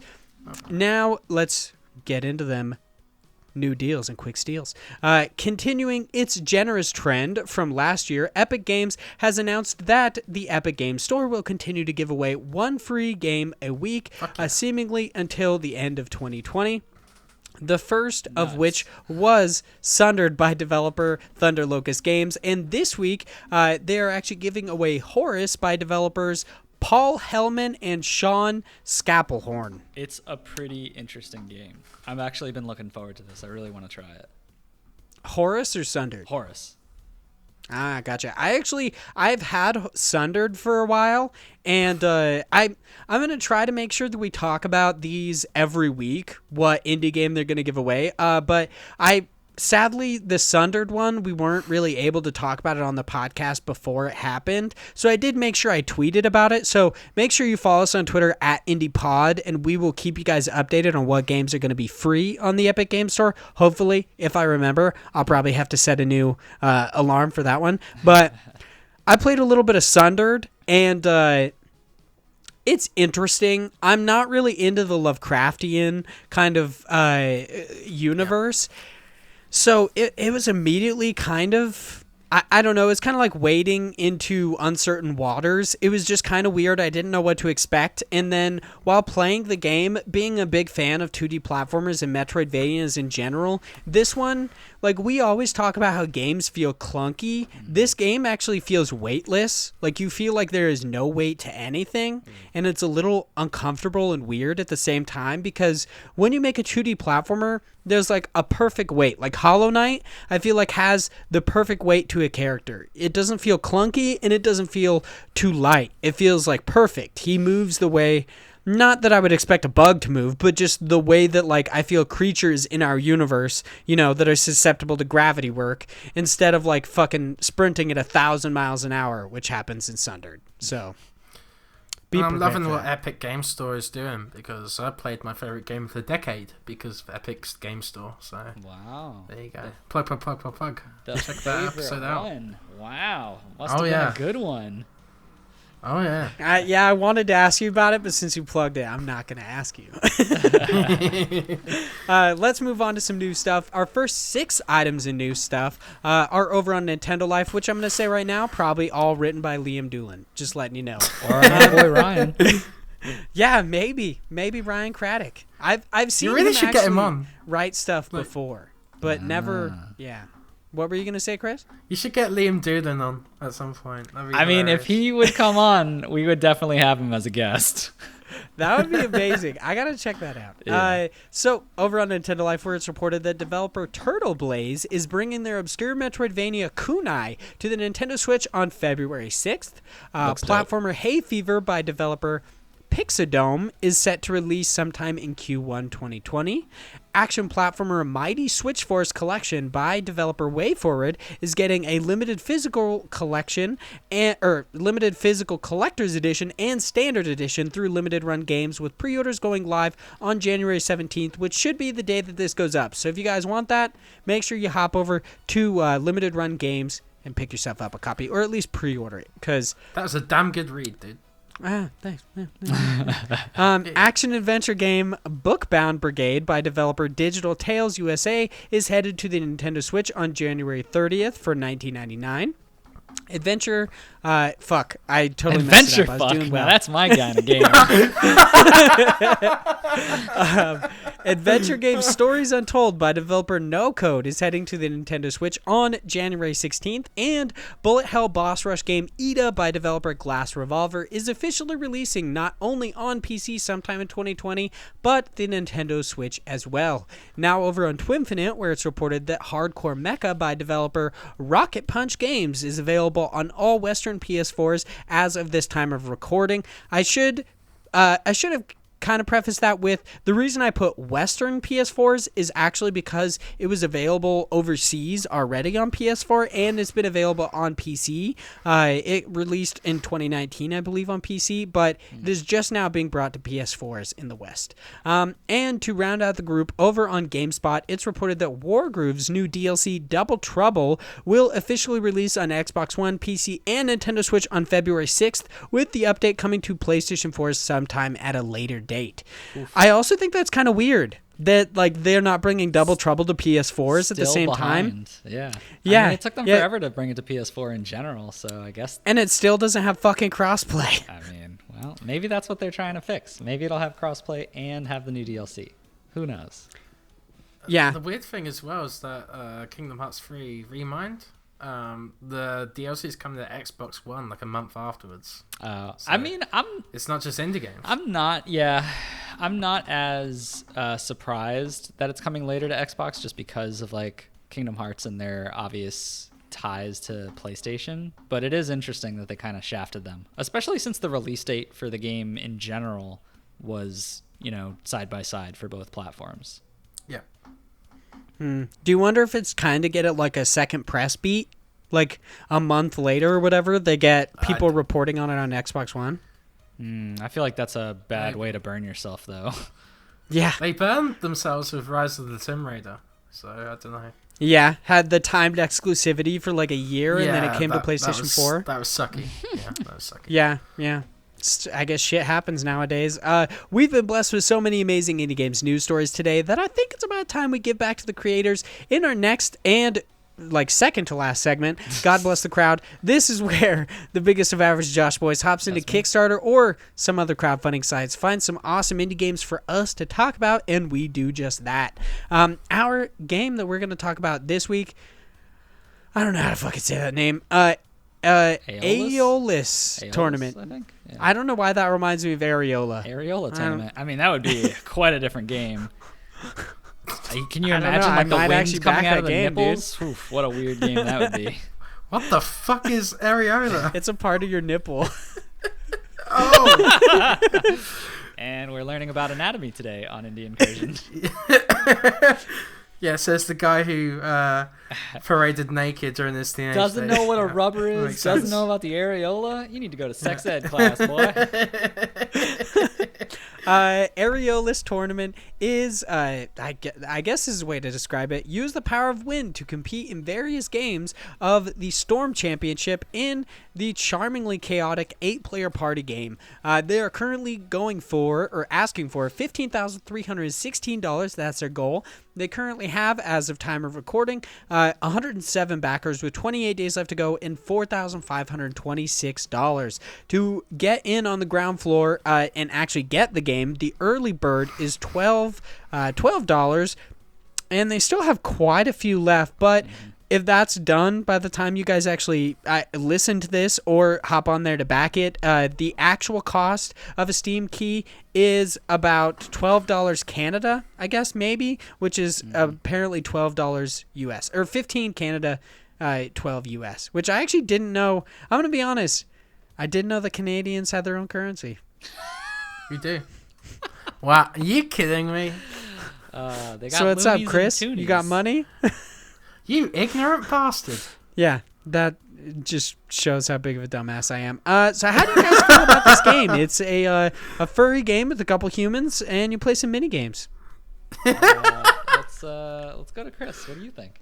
So yeah, I like sports games. I like Mario Strikers Charged, and this looks pretty cool actually. So it's just kind of like a sports party game with a bit of strategy, and it says in the Kickstarter page that it's skill based as well. So I don't know. It seems pretty cool. The character art looks great. I like colourful kind of like games like this, but I'm not a fairy. Just putting it out there. Gotta get that out there. It's always great to have multiplayer titles to play with people on the couch, especially on the Switch. Yeah. They're smart, I think. And we don't have many 8-player party games, so I don't know. It's cool. Yeah, that's kind of I should say that I find it kind of funny that earlier in the episode we accused you of playing video games because of the people hosting this, and Josh, this time and the last time that you were on, both picked soccer games. Interesting. That's true. Oh. Yeah. Yeah, I'm kind of insulted now. Apparently he just thinks you're super into soccer. Yeah, apparently. But I'm not. I'm more into hockey now. Oh, okay. So how do you More feel into about hockey. this, Big Josh boy? My take on this is that it's definitely it's a party game, and I think the Switch is a good place for that. I don't know that this is ever going to be something that's like my style, especially because the mini games that they're showing, there's only 3 of them, so it doesn't look that extensive.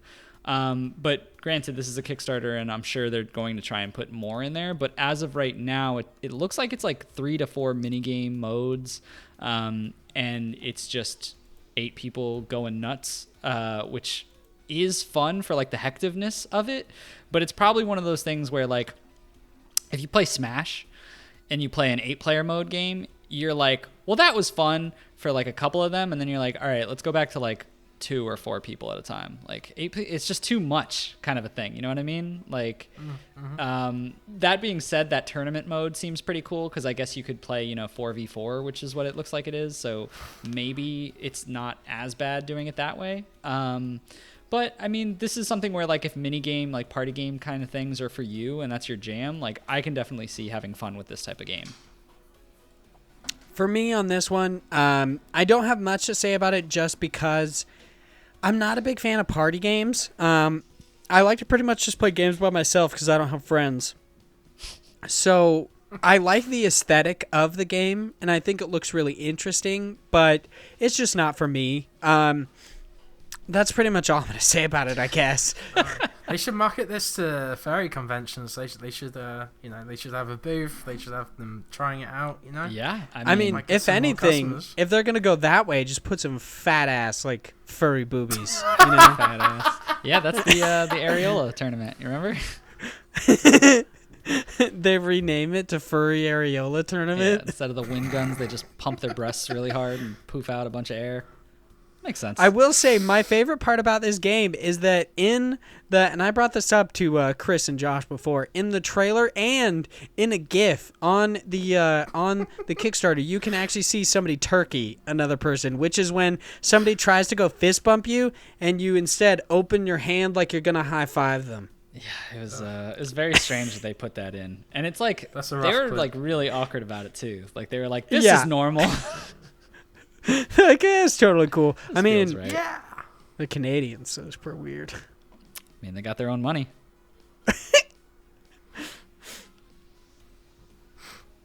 No rebuttal to that, Chris. You just I gonna mean, take what it? is he gonna say? What is he gonna be like? No. No, we don't.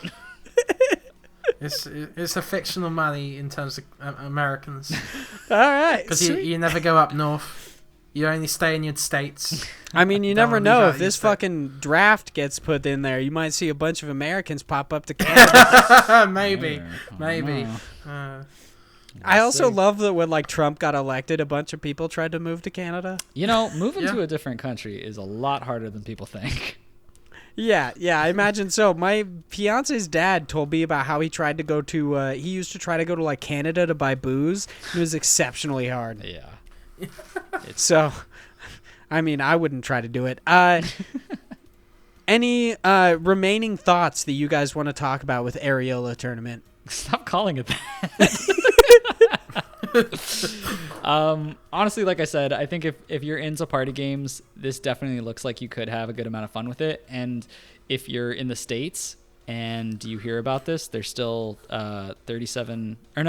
64 left where you can just spend basically $10 and get the game. So not too shabby. And it looks like this game is already in a good state anyway. Like the amount of money that they're asking for is more of just like to polish it and do things for like actually marketing it.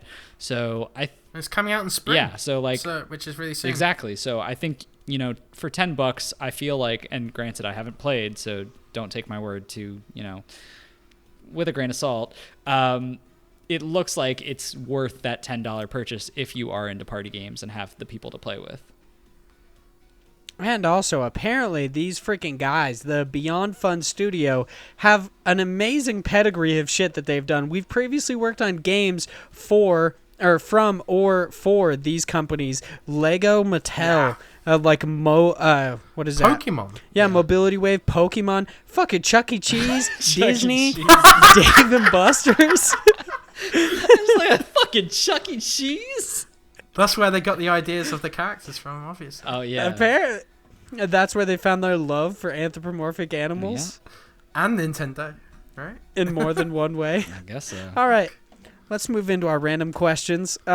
We've got a bunch for today, so let's hop into them. Samuel Fillion writes in and says, if you had the chance to create one gameplay mechanic that would bring something new to our video games, like downsight aiming in FPS shooters, what would it be? And he says, this is not an easy one, so there are no It's not. rules.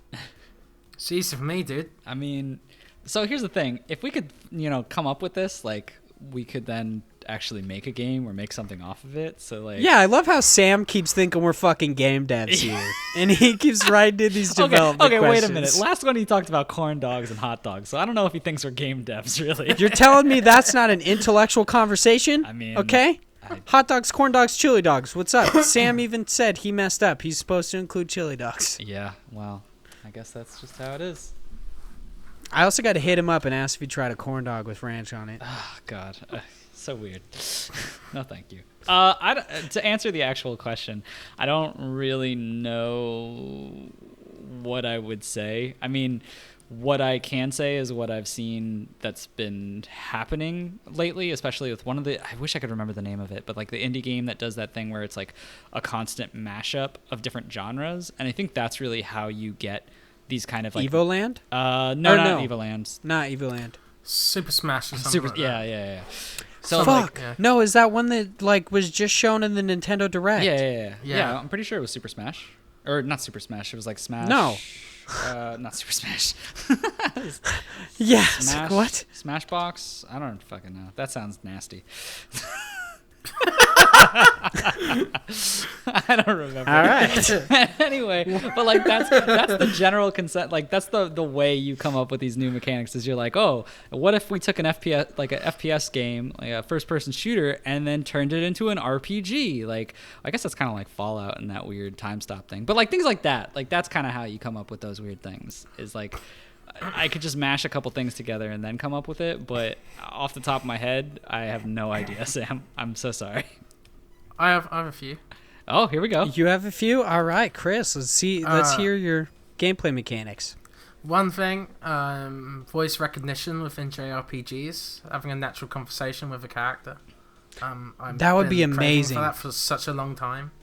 Or RPGs in general, like in a Fallout game or Elder Scrolls game, where voice recognition gets so and AI just gets so complex that you can have natural conversation about the world and about the story with the characters naturally, like you're LARPing or something like that, or on D&D. That'd be amazing. God, would that take years and years before that's ever a thing? Yeah, that would be I don't know. To We've do. seen it. We've seen them try before with Project Natal and or Connect, whoever, with that Milo game thing. I mean, and it kind of like just got my imagination all over the place. You know, just like having conversations, trying to haggle for like better prices and shops and stuff like that. Yeah, I think guess it'd you be could really do it cool. for certain mechanics like that, but I don't think you'd be able to do anything like big story narrative, like changing things. Oh no! Like general conversations about the world and stuff, Yeah. and then they program that within the characters.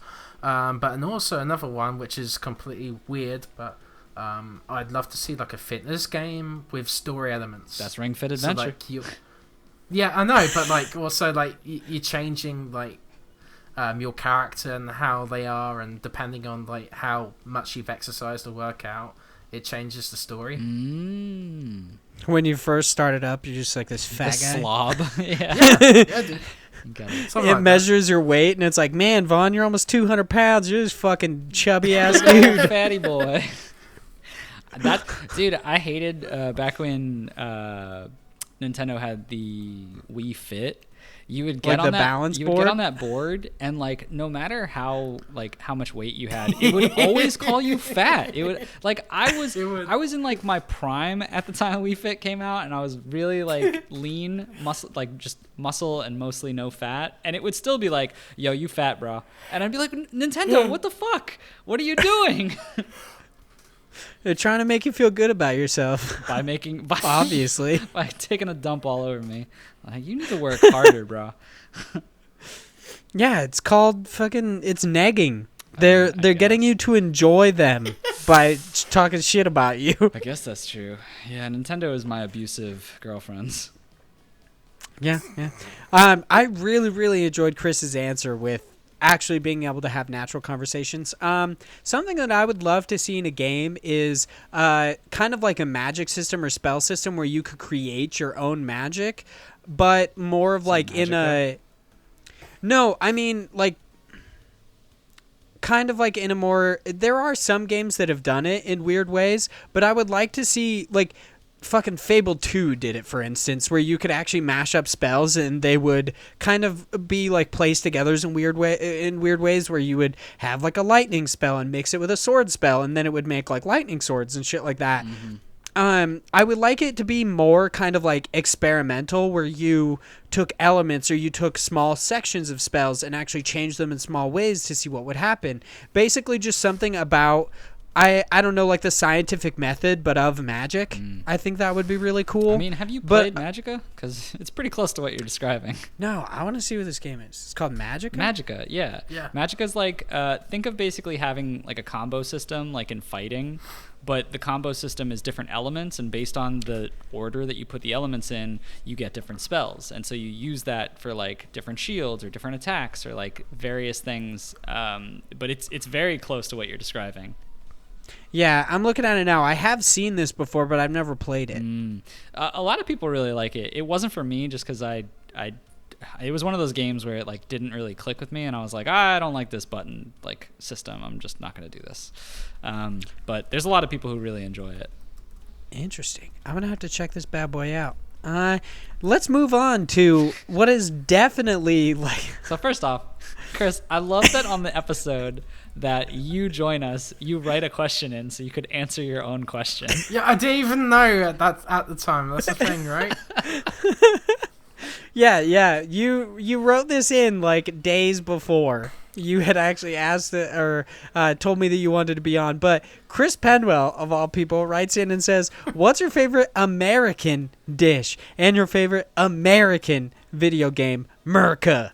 When I go down there, I still need to try Cece's mac and cheese pizza. Is that your idea of an American dish? Is Cece's mac and cheese pizza? It's the thing. I think someone sent in a question like randomly. I think it was you, Josh. No, it for Active Quest, and like actually no, I think it was like a discussion between people. Yeah, it was something about mac pizza. and cheese pizza being shit or something, and there was like a big argument over it. Yeah, I wrote into Active Quest because I listened to the episode where I think it was Josh basically shit all over Cece's and then talked about like their mac and cheese pizza, and I was like, how dare you? Mac and cheese pizza is amazing, you monster. Oh my god. Okay, so what would you consider American foods? So I was kind of like thrown off by this because I was like, man, I want to say pizza, but that's not American, it's Italian. Yeah, no. I mean, I'm thinking like biscuits and gravy or stuff like that, I guess. Fuck, I love me some biscuits and gravy. Can I say a Twinkie? hot dogs. I like Twinkies. You could say corn dogs. Do you like corn dogs? Is that uniquely American though? I'm pretty sure it's an American thing. Maybe you're right. Like, I honestly didn't know that poutine was a Canadian thing for the longest time. That's good shit right there. It is really good shit. I love poutine. Yeah, I don't know. I would have to go with, I'm assuming, I'm pretty sure a cheeseburger is American. I'd have to go with a cheeseburger. Yeah. I was also going to say a cheeseburger, but I was like, that's lame. Let's go with the Twinkie. I don't know. Have you seen some cheeseburgers? There's some crazy ones out there. Ain't no lame stuff. Yeah, like that one some. that you can get in Las Vegas that's like the size of your body. Like and if you finish it, you don't have to pay for it. Yeah. Yeah. That's good stuff. I would do that. And my second question about your question is, what do you consider an American video game? Is it developed by Americans? Yeah, developed by Americans. Fuck. But like to answer my own question for the dish, I would probably say like some pulled pork from Louisiana or some southern kind of dish. Brisket's pretty damn good. Oh yeah, dude. Like. Getting hungry. It's dinner time. Same for me, dude. I'm trying to fucking shoot through these questions so we can so I I can go corn dog and ranch. I actually had that like 2 days after we had that question, by the way. Good stuff, I guess. To answer the video game question, man, that's actually really tough because the best video game, I was just thinking about this of like, what's my favorite video game? I don't want to say, I kind of want to say Binding of Isaac because I'm having such like recency bias of it, of just getting so fucking enthralled by this game again. But I'd probably have to go with BioShock, the original one. Yeah, I think that's what I would go with. For me, I would have to say, and this is definitely not indie in any way.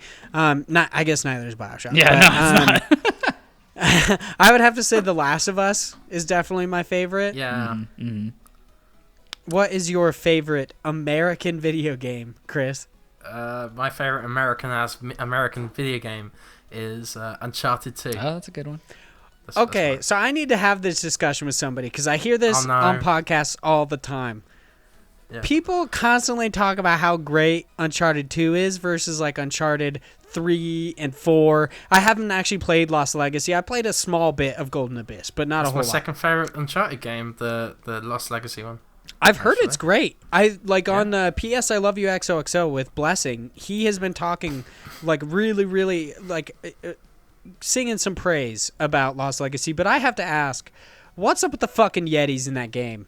Like, once I got to that part, I was like, I don't know if I could take this seriously anymore because it's like Indiana Jones and then this furry bastard hops off of like a ledge. I was like, you look straight out of fucking like, I don't know. He looks straight out of Monsters, Inc. I don't know if I could take it seriously. But at the same time, I think it adds a bit of drama. It says like, "Oh my God, shit's for real. It's going down right now." You know, that's what I got from it. All right. Yeah. Okay. Yeah, I've just always wondered that. Like, for me specifically, I would say my favorite Uncharted game would probably just have to be 4 because I like the family dynamic and like Nate's interaction with his family, and then later on.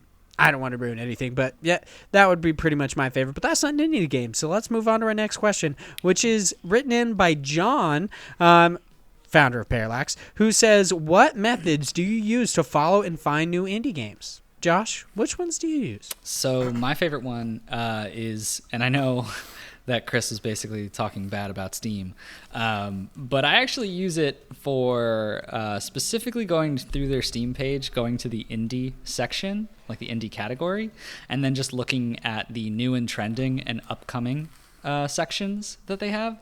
And that usually will give you a lot of good indie games. It'll give you a lot of, hentai weird games that you probably don't want to see, but it also has sprinkled in a lot of those hidden gems that you can find. That's one of the main ways. And then also just using Twitter. So like everyone has a Twitter page nowadays. So just hunting through different indie games. A lot of the time people will use hashtags like, independent video games or things like that, indie games, and finding through them or finding through other independent developers, them retweeting each other and things like that. So those are the two main ways that I generally use to find my indie news or indie game information. Yeah, that's basically the exact same thing that I do. Josh told me about the Steam thing, but before that, I basically just like, I, of course, listen to like a shitload of gaming podcasts, and on occasion they'll talk about indie games. That's kind of the whole reason that we started this podcast. But yeah, Twitter is actually a really, really good way to find out about indie games, especially if you just search the hashtag, like hashtag indie games. Mm-hmm. There's always indie game devs on there doing stuff. And also, I mean, you could check out like Kickstarter and stuff like that. That's also a reason that we do God Bless the Crowd. Is because a lot of these like indie games just come to Kickstarter and they might not be known or anything. Like Omno, I found out about on Twitter, and then it had a Kickstarter that it ended up like really doing well. So yeah, that's pretty much how I do. How do you do that, Chris? I check through the PlayStation Store every week, just looking at the new releases. I also listen to a lot of gaming podcasts, so I get some hints from there. But I'm also looking at Xbox Game Pass now. I'm looking at the stuff that's on there now, and wherever there's a storefront involved, I look at the art and I think, oh, that looks interesting. So I'll check it out. Is ActiveQuest sponsored by Xbox Game Pass? Is that what you guys are cheering? It's not. That's what they're trying. No. But we love it. We absolutely love it. Like I love the service. Actually, I might cancel it soon because I kind of run out of games to play on there. But I'm waiting for them to put the Yakuza games up. That's what I really want. Yeah, isn't that like this month or next month? It's supposed to be soon. They said early 2020. Yeah, apparently they're really, really good. I actually really want to check out the Yakuza games. But our next question is written in by What the Famicom, a gaming podcast. Just to like, I swear, this person just likes to fuck with me or like annoy me. Writes in and says, if I make an indie game about an elf collecting underwear, is it considered an indie game? Why does it have to be an elf? Of all things? That's what I was thinking. I mean, I guess it would be weirder if it was just a random guy. It'd be like creepy. An elf, they're just an elf. They're like, it's okay. It's the same thing as a goose. can say that fucking Death Stranding created a new genre. Sure, you just created the genre of undie genre? games. I mean, Yeah, I'm down games for it. specifically pertaining to underwear. I mean, we talked about this a little bit before the episode, but there is an undie game, an undie indie game out there already. It's called Panty Party. Yeah, we talked about it on the podcast. Yeah, it's not when it first came out. It's not as X-rated as you might think. It's literally like an FPS shooter, but you're a pair of undies. Oh my god. Yeah, there's a lot of underwear games out there. So if anything, undie games are already created, dude. You're on the tail end of this phenomenon. You need to hop on and get your elf collecting underwear It's true. game out there. The undie genre. Yeah. Start an undie podcast, guys. Well, at least we won't think people won't think we're Indian then if we change it to undie incursion. The undie incursion. Shit, dude, I needed new names. That's a good one. That's in the good pile. Nice. Good pile of undies right there. Chase Hopkins writes in and says, if you could start one conspiracy theory and it would take off, what would it be? He also said this could be like a rumor that you want to take off. What would it be? Let's go with Josh first. What would yours be? Clearly, the rumor would be that you're going to be a millionaire if you listen to Indie Incursion podcast. That way everyone would listen to us. Really? Yeah, Okay, yeah. You're using yours for the better of humanity. All right, better. Chris, what would you do? You'd be a billionaire if you listened to the acting. Oh, shit. People don't need that much money. Come on.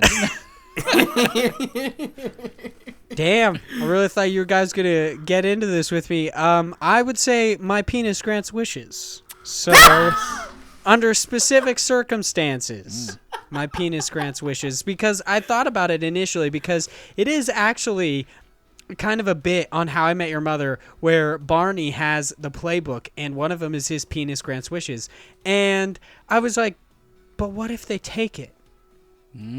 Like, what would happen then? So that's what I'm saying. Under specific circumstances, Still has to I be would be there. held as like this god Yeah, you would be among held. men. That's how they make the wishes. Yeah, exactly. Nice. It's Is that how you just got your like fiance? a lamp. With my penis granting wishes? Yeah. Yeah, she's just waiting Wow. for her wish to come true. Oh, She nice. just wants to get away from me. That was her wish. Oh, wow. I mean, she shouldn't have started with it at all, but okay. It's a work in progress. Yeah, it's been 8 years. She's just waiting for that wish to come true. She's like, can I make a new one that's just like you fucking disappear? Should have started with it. You done goofed. So, our last question is written in by Joseph Yaden of the Active Quest. What the fuck am I talking about? I Chris, totally where are you fucked from? myself there. I'm from the Active Quest podcast, Oh, yeah. Exactly. There you go. Joseph where Raiden, you can be a billionaire. Good tagline. if only you listen to the Active Quest podcast. He writes in and says, what's everyone's stance on the best indie game ever? Shovel Knight. Wrong. So how do you feel about this, Big Josh boy? I mean, Shovel Knight, like, don't get me wrong. It's a good game. I mean, I think Chris is sleeping in the background at it, but it's a good game. I enjoyed it. He's really going to town.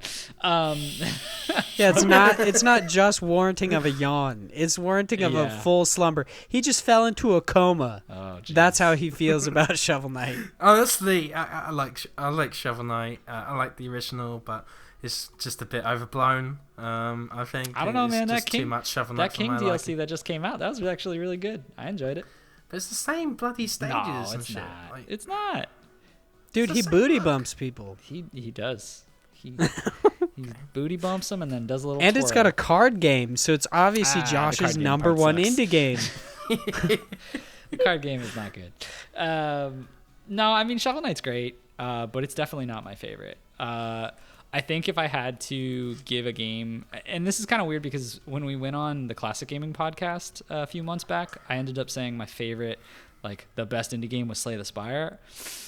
As much time as I've sunk into that, and as much as I love that game, picking up Binding of Isaac again just makes me I don't know. It's definitely my favorite. My favorite of all time, hands down, is Binding of Isaac. There's just so much in this game, and it's so fun. It's too good. So much poop in that game. So much poop. It's disgusting. Dude, there's literally, you can walk into a room if you have I think it's the D20. You have the D20, it's this item, and you walk into a room with literally nothing. If you use the D20, it'll just make the entire room covered in poops. There's something wrong with Ed McMillan. I love it, dude. His twisted mind. really his twisted mind is so fucking amazing. I love it. Is it twisted? It seems like it's just contorted into like fucking poop. I mean, twisted. And All he contorted, thinks they're about pretty is close. poop. I talk about poop a lot. That's true. He dreams about poop a lot. I mean, he's got to get it out, you know? You got to get the poop out. You know what I don't understand? Like, people eat food, mate, like that's shaped like poop. I don't get that. That's weird. Like bratwursts? Well, yeah, kind of. It's like a log, I guess. I don't know. Like chocolate shaped like the poop emoji or something. Oh, well, that's gross. Like, that's weird. Yeah. I don't know. I've never seen someone do that, so I can't say much to it. But yeah, I probably wouldn't feel as comfortable sitting next to someone eating a poop-shaped object. Also, have you heard that American chocolate apparently smells like puke? Nope. But I guess that's a thing. Yeah, apparently it, so like American chocolate, from what I understand, has a component in it that is actually also a component in like bile, like vomit. What? And that actually, like, people will come to America and think American chocolate is worse. I mean, it is. Because it smells like puke. Well, yeah, I don't know about that part, but it is definitely worse than other places. Chris, have you ever tried American chocolate? Yes, I eat it almost every day. Wow. Really? Okay, I thought since you were in Hershey's Canada, and stuff. maybe, like... Nah, it's contaminated Canada as well. How terrible. I'm so sorry. Yeah, no worries. So to get back to the initial question, I love Shovel Knight. I bought the 3 amiibo pack. It's a great game. But is it the I best don't know if I would indie say it's game the ever? best indie game ever. Yeah. I don't know if I'd say that, but okay. Probably one of the best soundtracks. I mean, yeah, it's got a in pretty indie good games. soundtrack. Yeah, but honestly, Shovel Knight is an excellent game. It's well crafted. Levels are fantastic. I do think, like the DLC is a little crazy for me, and there's been a bit too much Shovel Knight everywhere. But for me, my favorite indie game would be Celeste. That's a good one. Just because of the blend of platforming and the emotional kind of story attached to it. And about depression and all that stuff. And I think it's important. Did you beat it? Yes. You're ahead of me. And I'm shit at these games, dude. Like, you have no excuse. I'm really bad at these. Yeah, Like, maybe I don't have any patience. Maybe I just need to try again, I guess. You should. Well, I'm going to hop back into it because I did get my Celeste Collector's Edition. So I have to play it more now because I have been on playing more Momodora because I did get it. So Gotta do it. Do it. But that is the end of this podcast. Thank you guys so much for listening. If you guys would like, did you give your favorite indie? Oh, you want my favorite indie game? Yeah. Yeah, I mean that is the question. Necessarily. It's not, is it? What's the it best? It seems like he specifically was asking Shovel Knight. I mean, come on. If you're gonna say no, it's not the best indie game ever, you need to tell him what the best indie game ever is. All right. My favorite indie game, I don't know if it's the best indie game. I honestly just I come back to Bastion so often. I love Bastion. Like, I talk about Hollow Knight a lot. I talk a lot Hyper Light Drifter a lot, but Bastion just holds kind of a special place in my heart. The blend of its music, that kind of like acoustic guitar, I really love its art, its art style. I like its combat a lot. That isometric view is really, really nice. Plus, I love the way that the world kind of constructs around you. I think that's really awesome. And you can get a squirt as a pet. Plus, I also have a squirt sticker on my laptop. So I feel like I just have to say Bastion. I just got to rep it, you know? Sounds about right. Yeah. I just have to ask this, Josh. How does Disco Elysium stack up in your favorite indie games? Oh, crap. I forgot about Disco Elysium. God, that's such a good game. See, that's why this question's so hard. Is because there's so many indie games out there. It's just hard to remember the best of them. Yeah, I mean, Disco Elysium was my favorite game of I was like, what 19? year? 2019. Yeah, I almost said 2018. Are you okay? Nope, I'm dead. Yeah, that was my top. But I'd still put Binding of Isaac over it for best indie game, just because of the replayability of it, and it's just so addicting. So good. All right. Well, I guess that's the end of this podcast. Thank you. Because now I have answered the question.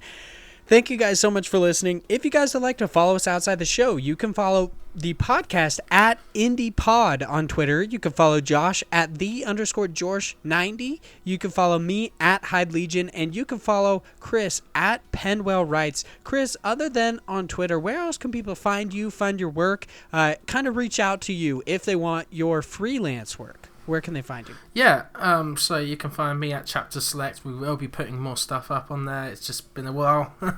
Need to figure out a strategy to get content out there, but we'll get there eventually. But you can also find me at Active Quest Show on Twitter, and you can check us out on iTunes, Spotify, wherever you listen to podcasts.